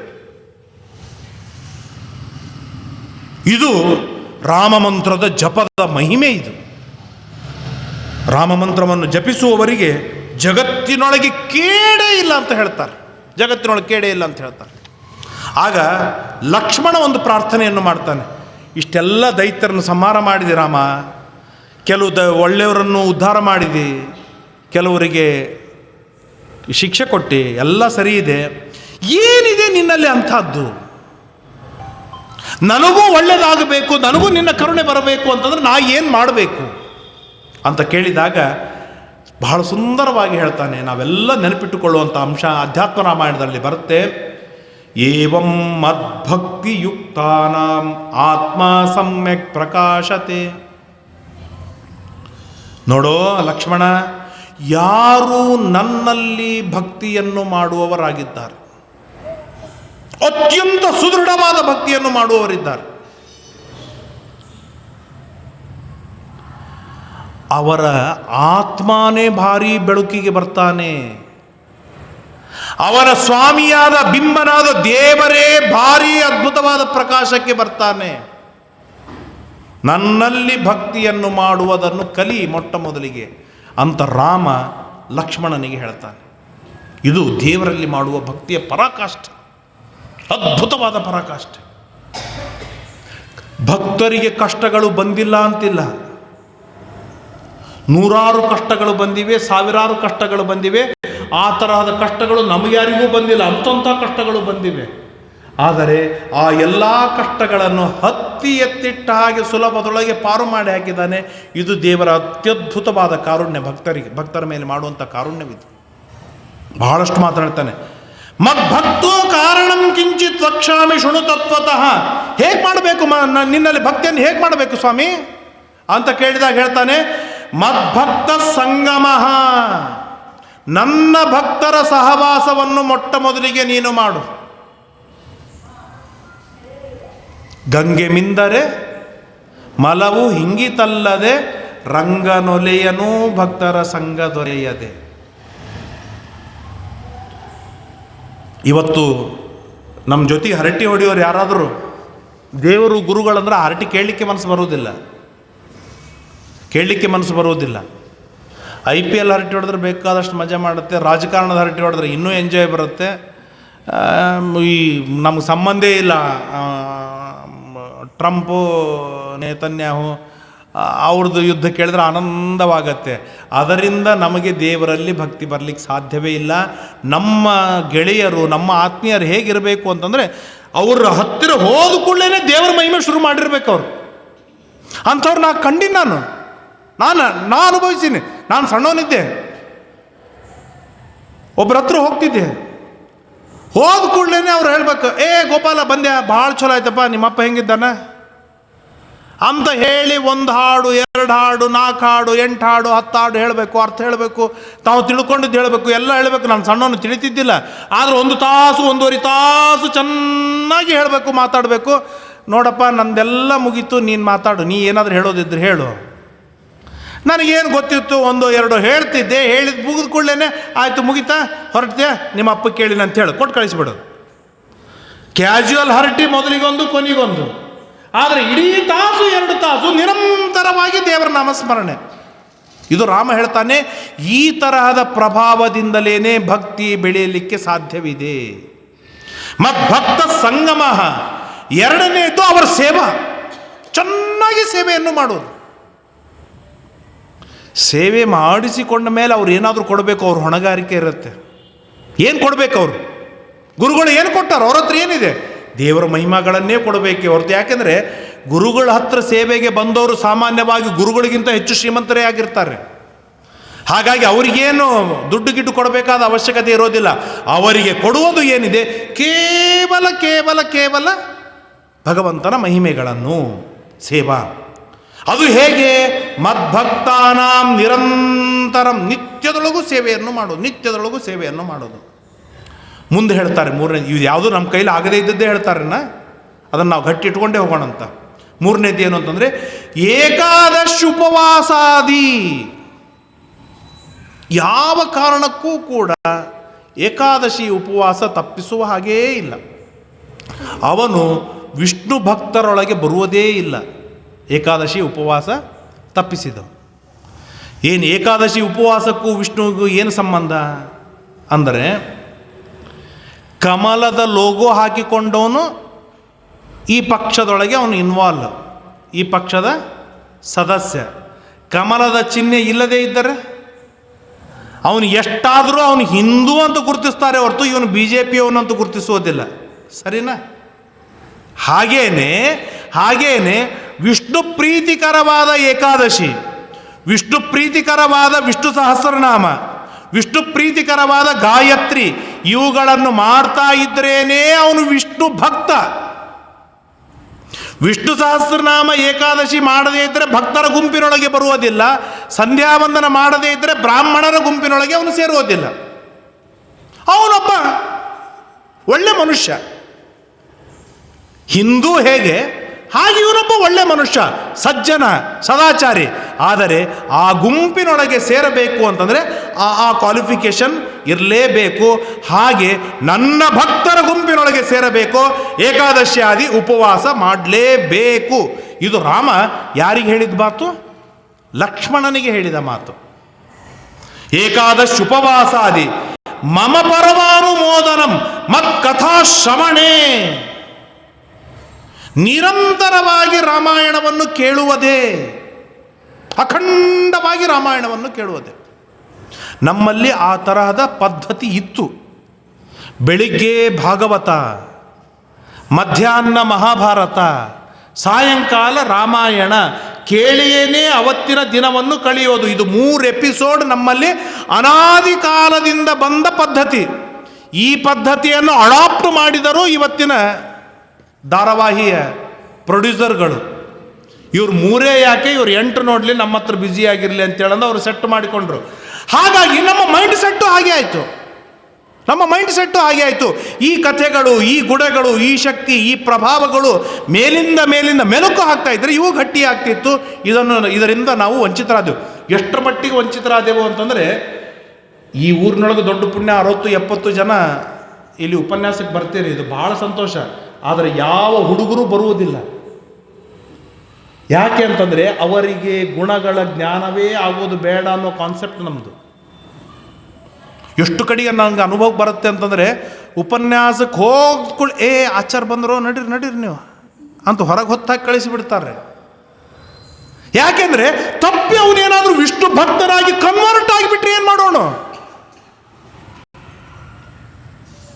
ಅವನು ಧಾರ್ಮಿಕನಾಗಿ ಏಕಾದಶಿ ಉಪವಾಸ ಮಾಡುವವನಾಗಿ ಸದಾಚಾರ ಸಂಪನ್ನನಾಗಿ 2 ಹೊತ್ತು ಸಂಧ್ಯಾ ವಂದನ ಮಾಡುವವನಾಗಿ ಅವನು ಕನ್ವರ್ಟ್ ಆಗಿಬಿಟ್ರೆ ಆ ವಾಟಕ ತಿಕ್ಕು ಕೊಡುವ ಜವಾಬ್ದಾರಿ ನಮ್ಮದೇ ಆಗಿಬಿಡುತ್ತೆ ಅಲ್ವಾ? ಅದೆಲ್ಲ ನಾವು ವಿಚಾರ ಮಾಡಿರಂಗಿಲ್ಲ. ಆದರೆ ನಮ್ಮ ಬಾಡಿ ಲ್ಯಾಂಗ್ವೇಜ್ ಆಗಿರುತ್ತೆ. ಯಾಕೆ? ನಮ್ಮ ಮಕ್ಕಳು ಯಾವ ಕಾರಣಕ್ಕೂ ಧಾರ್ಮಿಕರು ಆಗಬಾರದು. ಹಾಗಾಗಿ ಹಾಗೆಲ್ಲ ಇಲ್ಲ. ನಮ್ಮಲ್ಲಿ ಗುಣಗಳ ಹರಟಿಯೊಳಗೆ ಗುಣಗಳು ಬರಬೇಕು. ಮೇಲಿಂದ ಹರಟಿಯೊಳಗೆ ಗುಣಗಳು ಬರಬೇಕು. ಏನೇ ಮನೆಯ ಹಿರಿಯರ ಜವಾಬ್ದಾರಿ ಎಷ್ಟರ ಮಟ್ಟಿಗೆ ಅಂತಂದರೆ, ಏನೊಂದು ಒಳ್ಳೆಯದಾದರು ಮಾರ್ಕೆಟಿಗೆ ಸಂತೆಗೆ ಹೋಗಿ ಬಂದೆವು. ಎಷ್ಟು ಬಿಸಿಲಿತ್ತು ಗೊತ್ತಾ? ತಲೆ ಚಕ್ರ ಬಂದು ಹೋಗ್ತಿತ್ತೋ ಮಾರಾಯ. ಅಲ್ಲಿ ಏನೋ ದೇವರ ಸ್ಮರಣೆ ಆಯಿತು, ದೇವರನ್ನ ನೆನೆಸ್ಕೊಂಡೆ ಸುಖವಾಗಿ ಮನೆಗೆ ಬಂದೆ ನೋಡಪ್ಪ ಅಂತೆ ಮಾತಾಡೋದು. ಇದು ಮಕ್ಕಳಿಗೆ ಬೀಜ ಬಿತ್ತಿದ ಹಾಗೆ, ದೇವರಲ್ಲಿ ಭಕ್ತಿ ಬೆಳೆಸುವುದಕ್ಕಾಗಿ ಅವರನ್ನು ಕೂಡಿಸಿಕೊಂಡು ಹರಟೆ ಹೊಡಿತಾ ಇರುವಾಗ ಬರ್ತಾ ಇದೆಯೋ ಮಾರಾಯ, ಪಕ್ಕದ ಸೀಟಿನೊಳಗೆ ಜಗಳ ಆಡ್ತಾ ಇದ್ರು. ಅವನು ಹಾಗೆ ನನಗೆ ಗುದ್ದೇ ಬಿಡ್ತಿದ್ದ. ದೇವರ ಕಾರುಣ್ಯ ನನ್ನ ತನಕ ಅವನು ಬರಲಿಲ್ಲ. ಈ ತರಹದ ಅನುಭವಿಸಿದ ಘಟನೆಗಳೇನಿದೆ, ಆ ಘಟನೆಗಳನ್ನು ಮನೆಯೊಳಗೆ ಮೇಲಿಂದ ಮೆಲುಕು ಹಾಕುವುದರಿಂದ ಗಟ್ಟಿಯಾದ ಧಾರ್ಮಿಕವಾದ ಸಮಾಜವನ್ನು, ಸಂಸ್ಥೆಯನ್ನು, ನಿರ್ಮಾಣವನ್ನು ಮಾಡುವ ದೊಡ್ಡ ಕಾರ್ಯವಾಗತ್ತೆ. ಅದನ್ನು ರಾಮ ಹೇಳ್ತಾನೆ. ಅದರ ಮೊಟ್ಟ ಮೊದಲನೇ ಕೆಲಸವೇನು ಅಂತಂದರೆ ಶ್ರವಣ, ನಿರಂತರವಾಗಿ ದೇವರ ಕಥಾಶ್ರವಣ ಅಂತ ಹೇಳಿ ನಮ್ಮ ಜವಾಬ್ದಾರಿಗಳನ್ನು ಬಿಡಬೇಕು ಅಂತ ಏನಿಲ್ಲ. ನಮ್ಮ ಜವಾಬ್ದಾರಿಗಳನ್ನು ನಿರ್ವಹಿಸ್ತಾ ದೇವರ ಕಥೆಯನ್ನು ಕೇಳುವುದು. ಪಾಠೇ ವ್ಯಾಖ್ಯಾನೇ ಸರ್ವದಾ ರತಿಹಿ. ಪಾಠ ಪ್ರವಚನದೊಳಗೆ ಅಖಂಡವಾಗಿ ಮನಸ್ಸಿಡುವಂಥದ್ದು. ಇವನು ವಿಷ್ಣು ಭಕ್ತ. ಇವನು ಅಷ್ಟೇ ಅಲ್ಲದೇನೆ ಮುಂದೆ ಹೇಳ್ತಾನೆ, ಮತ್ಪೂಜಾ ಪರಿನಿಷ್ಠ. ಯಾವ ಕಾರಣಕ್ಕೂ ದೇವರ ಪೂಜೆ ಬಿಡುವ ಹಾಗೇ ಇಲ್ಲ. ಗಟ್ಟಿ ಸಂಕಲ್ಪವನ್ನು ಮಾಡೋದು. ಎಂಥ ಕಷ್ಟ ಬರಲಿ, ಎಂಥ ಸಮಸ್ಯೆ ಬರಲಿ, ಸ್ವಾಮಿಗಳು ಎಂದಾದರೂ ಬಿಟ್ಟದು ನೋಡಿವ? ಅಂದಮೇಲೆ ಅವರು ಶಿಷ್ಯಂದ್ರೆ ನಾವಲ್ವಾ? ಅವರಷ್ಟು ಜವಾಬ್ದಾರಿಗಳಿದೆನಾ? ಅವರಷ್ಟು ಹೊಣೆಗಾರಿಕೆಗಳಿದೆನಾ? ಅವರಷ್ಟು ಸಮಸ್ಯೆಗಳಿವೆನಾ? ಏನೂ ಇಲ್ಲ. ಯಾವ ಕಾರಣಕ್ಕೂ ಕೂಡ ದೇವರ ಪೂಜೆ 5 ನಿಮಿಷದೊಳಗಾಗತ್ತೆ. ದೇವರ ಪೂಜೆ 5 ನಿಮಿಷದೊಳಗೆ ದೇವ್ರ ಪೂಜೆ ಆಗುತ್ತೆ. ನಾನು ಹೇಳ್ತೇನೆ ಬೇಕಿದ್ರೆ 5 ನಿಮಿಷದೊಳಗೆ ಹೇಗೆ ಮಾಡಬೇಕು ಅನ್ನೋದು. ಆದರೆ ಆ 5 ನಿಮಿಷದ ದೇವರ ಪೂಜೆಯನ್ನಾದರೂ ಬಿಡುವ ಹಾಗೇ ಇಲ್ಲ. ರಾಮದೇವರು ಹೇಳಿದ ಮಾತು ಮತ್ಪೂಜಾ ಪರಿನಿಷ್ಠಾಚ ಮಮ ನಾಮಾನುಕೀರ್ತನಂ. ಅಲ್ರಿ, ನಾವ್ಯಾರು ಪೂಜೆ ಮಾಡೋದೇ ಇಲ್ಲ, ಪೂಜೆ ಮಾಡಲಿಕ್ಕೆ ಅಧಿಕಾರನೇ ಇಲ್ಲ, ನಾವೇನು ಮಾಡಬೇಕು? ಮಮ ನಾಮಾನುಕೀರ್ತನಂ, ನಿರಂತರವಾಗಿ ರಾಮ ರಾಮ ರಾಮ ರಾಮ ಕೃಷ್ಣ ಕೃಷ್ಣ ಕೃಷ್ಣ ಕೃಷ್ಣ ಗೋವಿಂದ ನರಹರಿ ನಾರಾಯಣ ನಾರಾಯಣ ಅಖಂಡವಾಗಿ ರಾಮನಾಮ ಸ್ಮರಣೆಯನ್ನು ಮಾಡುವುದೊಂದು ಚಟ ಬಿದ್ದುಬಿಡಬೇಕು. ರಾಮನಾಮ ಸ್ಮರಣೆ. ಏವಂ ಸತತಯುಕ್ತಾನಾಂ, ಈ ರೀತಿಯೊಳಗೆ ಯಾರು ಅಖಂಡವಾಗಿ ಇರ್ತಾರೋ ಅವರಿಗೆ ನನ್ನ ಭಕ್ತಿ ಅವ್ಯಭಿಚಾರಿಯಾಗಿ ಬರುತ್ತೆ. ಹಾಗಾದರೆ ಏನು ವ್ಯಭಿಚಾರ ಭಕ್ತಿ ಅಂದರೆ ಏನು? ಅಂದರೆ ವ್ಯಭಿಚಾರ ಅಂತಂದರೆ ವ್ಯವಹಾರ. ಇದನ್ನೇ ವಾಯುಸ್ತುತಿಯೊಳಗೆ ಹೇಳ್ತಾರೆ, ಭಾಳ ಸುಂದರವಾಗಿ ಹೇಳ್ತಾರೆ. ದೇವರಲ್ಲಿ ನಾವೆಲ್ಲ ಬಹಳ ಭಕ್ತಿಯನ್ನು ಮಾಡೋರು. ಭಕ್ತಿ ಮಾಡದೇವರಿಗಿಂತಲೂ ಕೋಟಿ ಪಟ್ಟು ಹೆಚ್ಚಿನ ಮಟ್ಟದೊಳಗೆ ಭಕ್ತಿಯನ್ನು ನಾವು ಮಾಡೋರು. ಅಂದರೆ ನಾವು ಭಕ್ತಿ ಮಾಡುವುದೇ ಇಲ್ಲ, ನಮ್ಮಲ್ಲಿ ಭಕ್ತಿನೇ ಇಲ್ಲ ಅಂತ ನಾನು ಒಪ್ಪಿಕೊಳ್ಳೋದಿಲ್ಲ. ನಾನಂತರೂ ಅದನ್ನು ಹೇಳಲಿಕ್ಕೆ ಸಾಧ್ಯವೇ ಇಲ್ಲ. ಬಹಳ ಭಕ್ತಿಯನ್ನು ಮಾಡ್ತೇವೆ. ಆದರೆ ಆ ಮಾಡುವ ಎಲ್ಲ ಭಕ್ತಿಗಳಲ್ಲೂ ಕೇಂದ್ರ ಬಿಂದು ನಾನೇ ಆಗಿರ್ತೇನೆ. ಪ್ರದಕ್ಷಿಣೆ ಹಾಕಲಿ, ನಮಸ್ಕಾರ ಮಾಡಲಿ, ಜಪ ಮಾಡಲಿ, ಪಾರಾಯಣ ಮಾಡಲಿ, ಪೂಜೆ ಮಾಡಲಿ, ಅನುಷ್ಠಾನ ಮಾಡಲಿ, ಅನುಸಂಧಾನ ಮಾಡಲಿ, ಚಿಂತನೆಯನ್ನು ಮಾಡಲಿ, ಪಾರಾಯಣ ಮಾಡಲಿ, ಭಜನೆ ಮಾಡಲಿ, ಕುಂಕುಮಾರ್ಚನೆ ಮಾಡಲಿ, ಏನು ಮಾಡಿದರೂ ಕೂಡ ಅಂದರೆ ದೇವರು ನಮ್ಮ ಧರ್ಮಶಾಸ್ತ್ರ ಹಾಗೇ ವ್ಯವಸ್ಥೆ ಮಾಡಿಕೊಟ್ಟಿದೆ. ಸಣ್ಣದು ಅರಿಶಿಣ ಕುಂಕುಮ ಹಚ್ಚಿಕೊಳ್ಳುವುದು ಇದೊಂದು ದೊಡ್ಡದಾದ ಧರ್ಮ. ಎಂಥ ಧರ್ಮ? ಅಂತಂದರೆ ಲಕ್ಷ್ಮೀದೇವಿಯನ್ನು ಸಂತೋಷಪಡಿಸುವಂತಹ ಶ್ರೇಷ್ಠವಾದ ನಿರ್ವ್ಯಾಜವಾದ ಧರ್ಮ. ಈ ಧರ್ಮ ಮಾಡಲಿಕ್ಕಾಗತ್ತೋ ಬಿಡುತ್ತೋ, ನಿನ್ನ ಮಾಂಗಲ್ಯ ಉಳಿದುಕೊಳ್ಳುವುದಕ್ಕಾಗಿ ಆದರೂ ಹಚ್ಚಿಕೋ ಅಂತ ಹೇಳಿಕೊಟ್ರು ನಮ್ಮ ಶಾಸ್ತ್ರ. ಅಂದರೆ ನಾವು ಮಾಡುವ ಸಕಲ ಸದಾಚಾರಗಳು ಕೂಡ ದೇವರ ಪ್ರೀತಿಗಾಗಿಯೇ ಮಾಡಬೇಕು, ಇದು ಸತ್ಯ. ಅದು ಆಗೋದಿಲ್ಲಲ್ಲ, ಬೇಡ, ನಿನಗಾಗಿ ಆದರೂ ನೀನು ಮಾಡು. ಆದರೆ ದೇವರ ಪೂಜೆ, ದೇವರ ಸೇವೆಯನ್ನು ಸರ್ವಥಾ ತಪ್ಪಿಸಬೇಡ. ಇದು ಶಾಸ್ತ್ರದ ಗಟ್ಟಿಮುಟ್ಟಾಗಿರ್ತಕ್ಕಂಥ ಅಜೆಂಡಾ.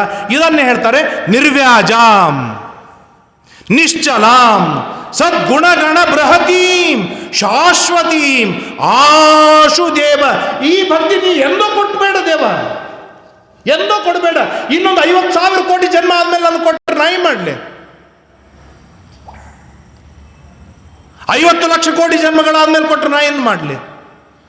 50 ಲಕ್ಷ ಬ್ರಹ್ಮಕಲ್ಪವಾದ ಮೇಲೆ ಈ ಭಕ್ತಿ ಕೊಟ್ಟರೆ ನಾ ಏನು ಮಾಡಲಿ? ಅಲ್ಲಿವರೆಗೆ ಇಲ್ಲೇ ಬಿದ್ದು ಓದಾಡ್ಲ? ಆಶು ಆಶು ಈ ಕ್ಷಣಕ್ಕೆ ನನ್ನಲ್ಲಿ ಭಕ್ತಿಯನ್ನು ಬೆಳೆಸು, ಅಭಿವೃದ್ಧಿಪಡಿಸು. ಈ ಕ್ಷಣಕ್ಕೆ ನನ್ನಲ್ಲಿ ಭಕ್ತಿ ಅಭಿವೃದ್ಧವಾಗಲಿ. ಇಂತಹ ನನ್ನ ಭಕ್ತರು ಯಾರಿದ್ದಾರೋ ಲಕ್ಷ್ಮಣ, ಅವರಿಗೆ ಜೀವನದೊಳಗೆ ಕಡಿಮೆ ಅನ್ನೋದು ಇರುವುದಿಲ್ಲ, ಕೆಡಕು ಅನ್ನೋದು ಇರೋದಿಲ್ಲ, ಚಿಂತೆ ಇರುವುದಿಲ್ಲ, ಸಂತಾಪ ಇರುವುದಿಲ್ಲ, ದುಃಖ ಇರುವುದಿಲ್ಲ, ಕ್ಲೇಶ ಇರುವುದಿಲ್ಲ, ಸುಖಕ್ಕೆ ಕಡಿಮೆ ಆಗುವುದಿಲ್ಲ, ಸಮೃದ್ಧಿ ಕಮ್ಮಿ ಆಗುವುದಿಲ್ಲ. ಅವರ ವೈಭವ ಬೆಳೆಯುತ್ತೆ ಬೆಳೆಯುತ್ತೆ ಬೆಳೆಯುತ್ತೆ ಬೆಳೆಯುತ್ತೆ, ತಲೆಮಾರುಗಳವರೆಗೂ ಕೂಡ ಇವರು ಇಂಥ ಸದಾಚಾರ ಸಂಪನ್ನರಾಗಿದ್ದರು ಎನ್ನುವುದು ಬೆಳೀತಾ ಹೋಗಿಬಿಡತ್ತೆ. ಈ ಎಚ್ಚರಿಕೆಯನ್ನು ಕೊಡುವುದೇ ಪತ್ರಗಳಾಗಿತ್ತು. ಸದಾಚಾರ ಸಂಪನ್ನರಾದ ಈ ಹಿರಿಯರಿಗೆ ಸಾಷ್ಟಾಂಗ ನಮಸ್ಕಾರಗಳು ಅಂತ ಹೇಳೇ ಪತ್ರವನ್ನು ಬರೀತಿತ್ತು. ಅಂದರೆ ಇದರಿಂದ ಅವರಿಗೆ ಎಚ್ಚರಿಕೆ ಕೊಡ್ತಿತ್ತು, ನೀವು ಸದಾಚಾರ ಸಂಪನ್ನರಾಗಬೇಕು ಅಂತೇಳಿ. ಅವರು ಹಾಗೆ ಆಶೀರ್ವಾದವನ್ನು ಮಾಡ್ತಿದ್ರು. ಇವತ್ತು ಇದೇನು ಹಾಯ್ ಹಲೋ ಅಂತೇಳಿ ಮೆಸೇಜ್ ಬಂದಿದೆ, ಈ ಮಾತಿನೊಳಗೂ ಈ ತರಹದ ಸದ್ಗುಣಗಳು ಬರುವುದು ಕಡಿಮೆಯಾಗಿಬಿಟ್ಟಿದೆ. ಲಕ್ಷ್ಮಣನಿಗೆ ರಾಮ ಸ್ಪಷ್ಟವಾಗಿ ಹೇಳ್ತಾನೆ, ಈ ತರಹದ ನನ್ನ ಭಕ್ತಿಯನ್ನು, ನನ್ನ ವಿಚಾರಗಳನ್ನು ಯಾರು ನಿರಂತರವಾಗಿ ಮಾಡ್ತಾರೆ, ನನ್ನ ಕಥೆಯನ್ನು ಯಾರು ಕೇಳ್ತಾರೆ, ನನ್ನ ಕಥೆಗಳನ್ನು ಯಾರು ಮಕ್ಕಳ ಮುಂದೆ, ನನಗಿಂತಲೂ ಕೇಳುವವರ ಮುಂದೆ ಯಾರು ಹುಚ್ಚಿಯದ್ದು ಹೇಳ್ತಾರೋ ಅವರ ಮೇಲೆ ನನ್ನ ಅಮೃತ ಹಸ್ತ ಯಾವಾಗಲೂ ಇರುತ್ತೆ. ಎಷ್ಟು ಇರುತ್ತೆ ಅಂತಂದರೆ, ಸೀತೆಯನ್ನು ಕೆಟ್ಟ ದೃಷ್ಟಿಯಿಂದ ನೋಡುವುದು ಅಂತಂದರೆ ಒಂದು ಅರ್ಥದೊಳಗೆ ಅಂಧಂತಮಸ್ಸಾಧನ ಅದು. ಅಂದರೆ ಅದಕ್ಕೆ ಇಕ್ಕೋಲಾದ ಪಾಪನೇ ಜಗತ್ತಿನೊಳಗೆ ಇಲ್ಲ. ಅಂತಹ ಪಾಪವನ್ನೂ ಕೂಡ ದೇವರು ಕರುಣೆ ಮಾಡಿ ಪರಿಹಾರವನ್ನು ಮಾಡಿ ಮೋಕ್ಷಾದಿ ಪುರುಷಾರ್ಥಗಳನ್ನು ಕೊಟ್ಟ. ಯಾವ ಕಾರಣಕ್ಕೆ ಅಂತಂದರೆ ಇದೇ ರಾಮನಾಮ ಸ್ಮರಣೆಯನ್ನು ಆ ಜಯಂತ ಮಾಡಿದ್ದಕ್ಕಾಗಿ, ನಿರಂತರವಾಗಿ ಮಾಡಿದ್ದಕ್ಕಾಗಿ. ಇದು ದೇವರ ಕಾರುಣ್ಯ, ಇದು ದೇವರ ದಯ. ಇಂತಹ ಅವನ ಅನುಗ್ರಹದಿಂದ, ಮಹಾಸ್ವಾಮಿಗಳವರ ಅನುಗ್ರಹದಿಂದ ನಿಮ್ಮ ಪಕ್ಕದೊಳಗೆ ಬಂದು ನಿಂತಿದ್ದಾನೆ. ಅಂತಹ ದೇವರನ್ನು ನಿರಂತರ ಸ್ಮರಣೆ ಮಾಡೋಣ, ನಿರಂತರ ಚಿಂತನೆ ಮಾಡೋಣ, ನಿರಂತರವಾಗಿ ಧ್ಯಾನವನ್ನು ಮಾಡೋಣ. ಆ ದೇವರು ನನ್ನ ಪಕ್ಕದೊಳಗಿದ್ದಾನೆ ಅಂತಾದರೂ ತಿಳಿಯೋಣ, ಅಥವಾ ದೇವರ ಪಕ್ಕದೊಳಗೆ ನಾನಿದ್ದೇನಂತೆ ಆದರೂ ತಿಳಿದುಕೊಳ್ಳೋಣ. ಇದರಿಂದ ನಾನು ಸೇಫೆಸ್ಟ್ ಆಗಿರ್ತೇನೆ. ರಫೇಲ್ ಫ್ಲೈಟ್ಗಳು ಯಾವ ದೇಶದಲ್ಲಿದೆ ಆ ದೇಶದವರು ಸೇಫ್, ಪ್ರಬಲರು ಅಂತ ಹೇಳ್ತಾರಲ್ಲ. ಯಾರಲ್ಲಿ ಅಣ್ವಸ್ತ್ರಗಳಿವೆ ಅವರು ಭಾರಿ ಬಲಿಷ್ಠರು, ಅವರನ್ನ ನಾಶ ಮಾಡಲಿಕ್ಕೆ ಆಗುವುದಿಲ್ಲ ಅಂತ ಹೇಳ್ತಾರಲ್ಲ. ಈ ರಫೇಲ್ ಬೇಕಾಗಿಲ್ಲ, ಈ ಅಣ್ವಸ್ತ್ರ ಬೇಕಾಗಿಲ್ಲ. ಇದರ ಅಪ್ಪ ಮುತ್ತಜ್ಜ ಅಂತಂದರೆ ನಮ್ಮ ರಾಮನಾಮ. ಯಾವ ಮಹಾಮಾರಿ ಬರಲಿ, ಎಂಥ ಸಮಸ್ಯೆ ಬರಲಿ, ಯಾವ ಕಷ್ಟಗಳು ಬರಲಿ, ಯಾವುದೇ ಪಾಪ ನಮ್ಮ ಮೇಲೆ ಒಕ್ಕರಿಸಿಕೊಂಡು ಬರಲಿ, ನಾವು ಮಾಡಿದ್ದೋ ಇನ್ನೊಬ್ಬರು ಮಾಡಿದ್ದೋ ನಾವೇ ಜನ್ಮಾಂತರಗಳಲ್ಲಿ ಮಾಡಿದ್ದೋ ಯಾವುದೇ ದೊಡ್ಡ ಪಾಪಗಳು ನಮ್ಮ ಮೇಲೆ ಬರಲಿ, ಆ ಪಾಪ ಕ್ಷಣದೊಳಗೇನೆ ಭಸ್ಮವಾಗಿ ಹೋಗುತ್ತೆ. ಆದರೆ ಹೇಗೆ ಬಳಸಬೇಕು ರಾಮನಾಮವನ್ನು ಅನ್ನೋದು ಕನಕದಾಸರು ಬಹಳ ಸುಂದರವಾಗಿ ಹೇಳ್ತಾರೆ. ಈಶನಿನ್ನ ಚರಣ ಭಜನೆ ಆಸೆಯಿಂದ ಮಾಡುವೇನು. ದೋಸೆ ಆಸೆಪಟ್ಟು ತಿಂತೇವೆ, ಇನ್ನೊಂದೇನೋ ಕೆಲಸ ಆಸೆಪಟ್ಟು ಮಾಡ್ತೇವೆ. ಹಾಗೆ ರಾಮನ ಚರಣ ಭಜನೆಯನ್ನು ಆಸೆಯಿಂದ ಮಾಡುವೆನು. ಕೊನೆಗೇನು ಹೇಳ್ತಾರೆ? ಕೊನೆ ನುಡಿಯೊಳಗೆ ಏನು ಹೇಳ್ತಾರೆ? ಕರೆದು ಮುಕ್ತಿ ಕೊಡುವ ನೆಲೆಯಾದಿ ಕೇಶವ, ಬಾರೋ ನನ್ನ ಪೂಜೆಯನ್ನು ಆಸೆಯಿಂದ ಮಾಡಿಯೋ ಬಾ ಮಾರಾಯ ಅಂತ ಕರೆದು ಮೋಕ್ಷವನ್ನು ಕೊಡ್ತಾನೆ ದೇವರು. ಇದು ರಾಮನಾಮ ಸ್ಮರಣೆಯ ವೈಭವ. ಇದು ರಾಮನಾಮ ಸ್ಮರಣೆಯ ವೈಭವ. ಒಂದೇ ಮಾತಿನಲ್ಲಿ ಹೇಳುವುದಾದರೆ ಇದುವೇ ರಾಮನಾಮ ಸ್ಮರಣೆಯ ವೈಭವ. ಏನು? ಈಶನಿನ್ನ ಚರಣ ಭಜನೆ ಆಸೆಯಿಂದ ಮಾಡುವೇನು, ಕೊನೆಗೆ ಕರೆದು ಮುಕ್ತಿ ಕೊಡುವ ನೆಲೆಯಾದಿ ಕೇಶವ. ಇದು ನಮಗೆ ಆದರ್ಶವಾಗಿರಲಿ. ರಾಮನಾಮ ಸ್ಮರಣೆಯನ್ನು ಚೆನ್ನಾಗಿ ಮಾಡೋಣ, ಅದರಿಂದ ಮೋಕ್ಷಾದಿ ಪುರುಷಾರ್ಥಗಳನ್ನು ಪಡೆಯೋಣ ಎಂಬುದಾಗಿ ಹೇಳ್ತಾ, ಶ್ರೀರಾಮ ರಾಮ ರಾಮೇತಿ ರಮೇ ರಾಮೇ ಮನೋರಮೆ ಸಹಸ್ರನಾಮ ತತ್ತುಲ್ಯಂ ರಾಮನಾಮ ವರಾನನೆ. ಶ್ರೀರಾಮ ರಾಮ ರಾಮೇತಿ ರಮೇ ರಾಮೇ ಮನೋರಮೆ ಸಹಸ್ರನಾಮ ತತ್ತುಲ್ಯಂ ರಾಮನಾಮ ವರಾನನೆ.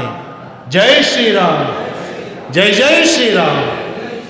ವೆಂಕಟೇಶೋ ವಾಸುದೇವ ಪ್ರದ್ಯುಮ್ನೋ ಮಿತವಿಕ್ರಮ ಸಂಕರ್ಷಣೋ ನಿರುದ್ಧಶ್ಚ ಶೇಷಾದ್ರಿಪತಿದೇವ ಚ ಜನಾರ್ದನ ಪದ್ಮನಾಭೋ ವೆಂಕಟಾಚಲವಾಸನಃ ಸೃಷ್ಟಿಕರ್ತ ಜಗನ್ನಾಥ. ರಾಮಾಯಣ ಪ್ರವಚನದ ಈ ಒಂದು ಕಾರ್ಯಕ್ರಮ ವಿಶೇಷವಾಗಿ ನೆರವೇರ್ತಕ್ಕಂತಹದ್ದಾಗ್ತಾ ಇದೆ. ಶ್ರೀಧರ ಪುಂಡರೀಕಾಕ್ಷ ಸರ್ವದಿ ವಸ್ತುತೋ ಹರಿಹಿ. ಈ ನಿತ್ಯದಲ್ಲಿಯೂ ಕೂಡ ಪ್ರಾಣದೇವರಿಗೆ ವಿಶೇಷ ಅಲಂಕಾರಾದಿಗಳು ನೆರವೇರ್ತಕ್ಕಂತಹದ್ದಾಗ್ತಾ ಇದೆ. ಅನೇಕ ಜನ ಸೇವೆಯನ್ನು ಸಲ್ಲಿಸ್ತಾ ಇದ್ದಾರೆ. ಅವರೆಲ್ಲರಿಗೂ ಕೂಡ ವಾಯುದೇವರು ವಿಶೇಷವಾಗಿ ಅನುಗ್ರಹ ಮಾಡಲಿ ಅಂತ ಪ್ರಾರ್ಥನೆಯನ್ನು ಮಾಡ್ತಾ, ಇನ್ನೊಂದು ಸೂಚನೆ, ಗೆಜ್ಜಿ ವಸ್ತ್ರ ಏರಿಸಬೇಕು ಅಂತ ದೇವರಿಗೆ ಎಲ್ಲ ಮಾತೆಯರಿಗೆ ಸೂಚನೆ. ಏಕಾದಶಿವರೆಗೂ ಎಲ್ಲರೂ ಗೆಜ್ಜಿ ವಸ್ತ್ರವನ್ನು ತಂದುಕೊಡಬೇಕು. ದ್ವಾದಶಿ ಗೆಜ್ಜಿ ವಸ್ತ್ರದ ಅಲಂಕಾರ ದೇವರಿಗೆ ಇರುತ್ತದೆ. ಪ್ರತಿನಿತ್ಯದಲ್ಲಿ ಒಬ್ಬರು ಇಬ್ಬರು ಅನೇಕ ಜನ ಸೇವಾಕರ್ತರುಗಳು ಆಗಮಿಸಿ ಸೇವೆಯನ್ನು ಮಾಡ್ತಾ ಇದ್ದಾರೆ. ಇನ್ನು ಅನೇಕ ಸೇವೆಯನ್ನು ಮಾಡಲಿಕ್ಕಾಗಿ ಎಲ್ಲರೂ ಕೂಡ ಭಾಗಿಗಳಾಗಬೇಕು ಅಂತ ವಿಚಾರವನ್ನು ಈ ಸಂದರ್ಭದಲ್ಲಿ ತಿಳಿಸುತ್ತಾ, ಈ ಒಂದು ಪ್ರಾಣದೇವರ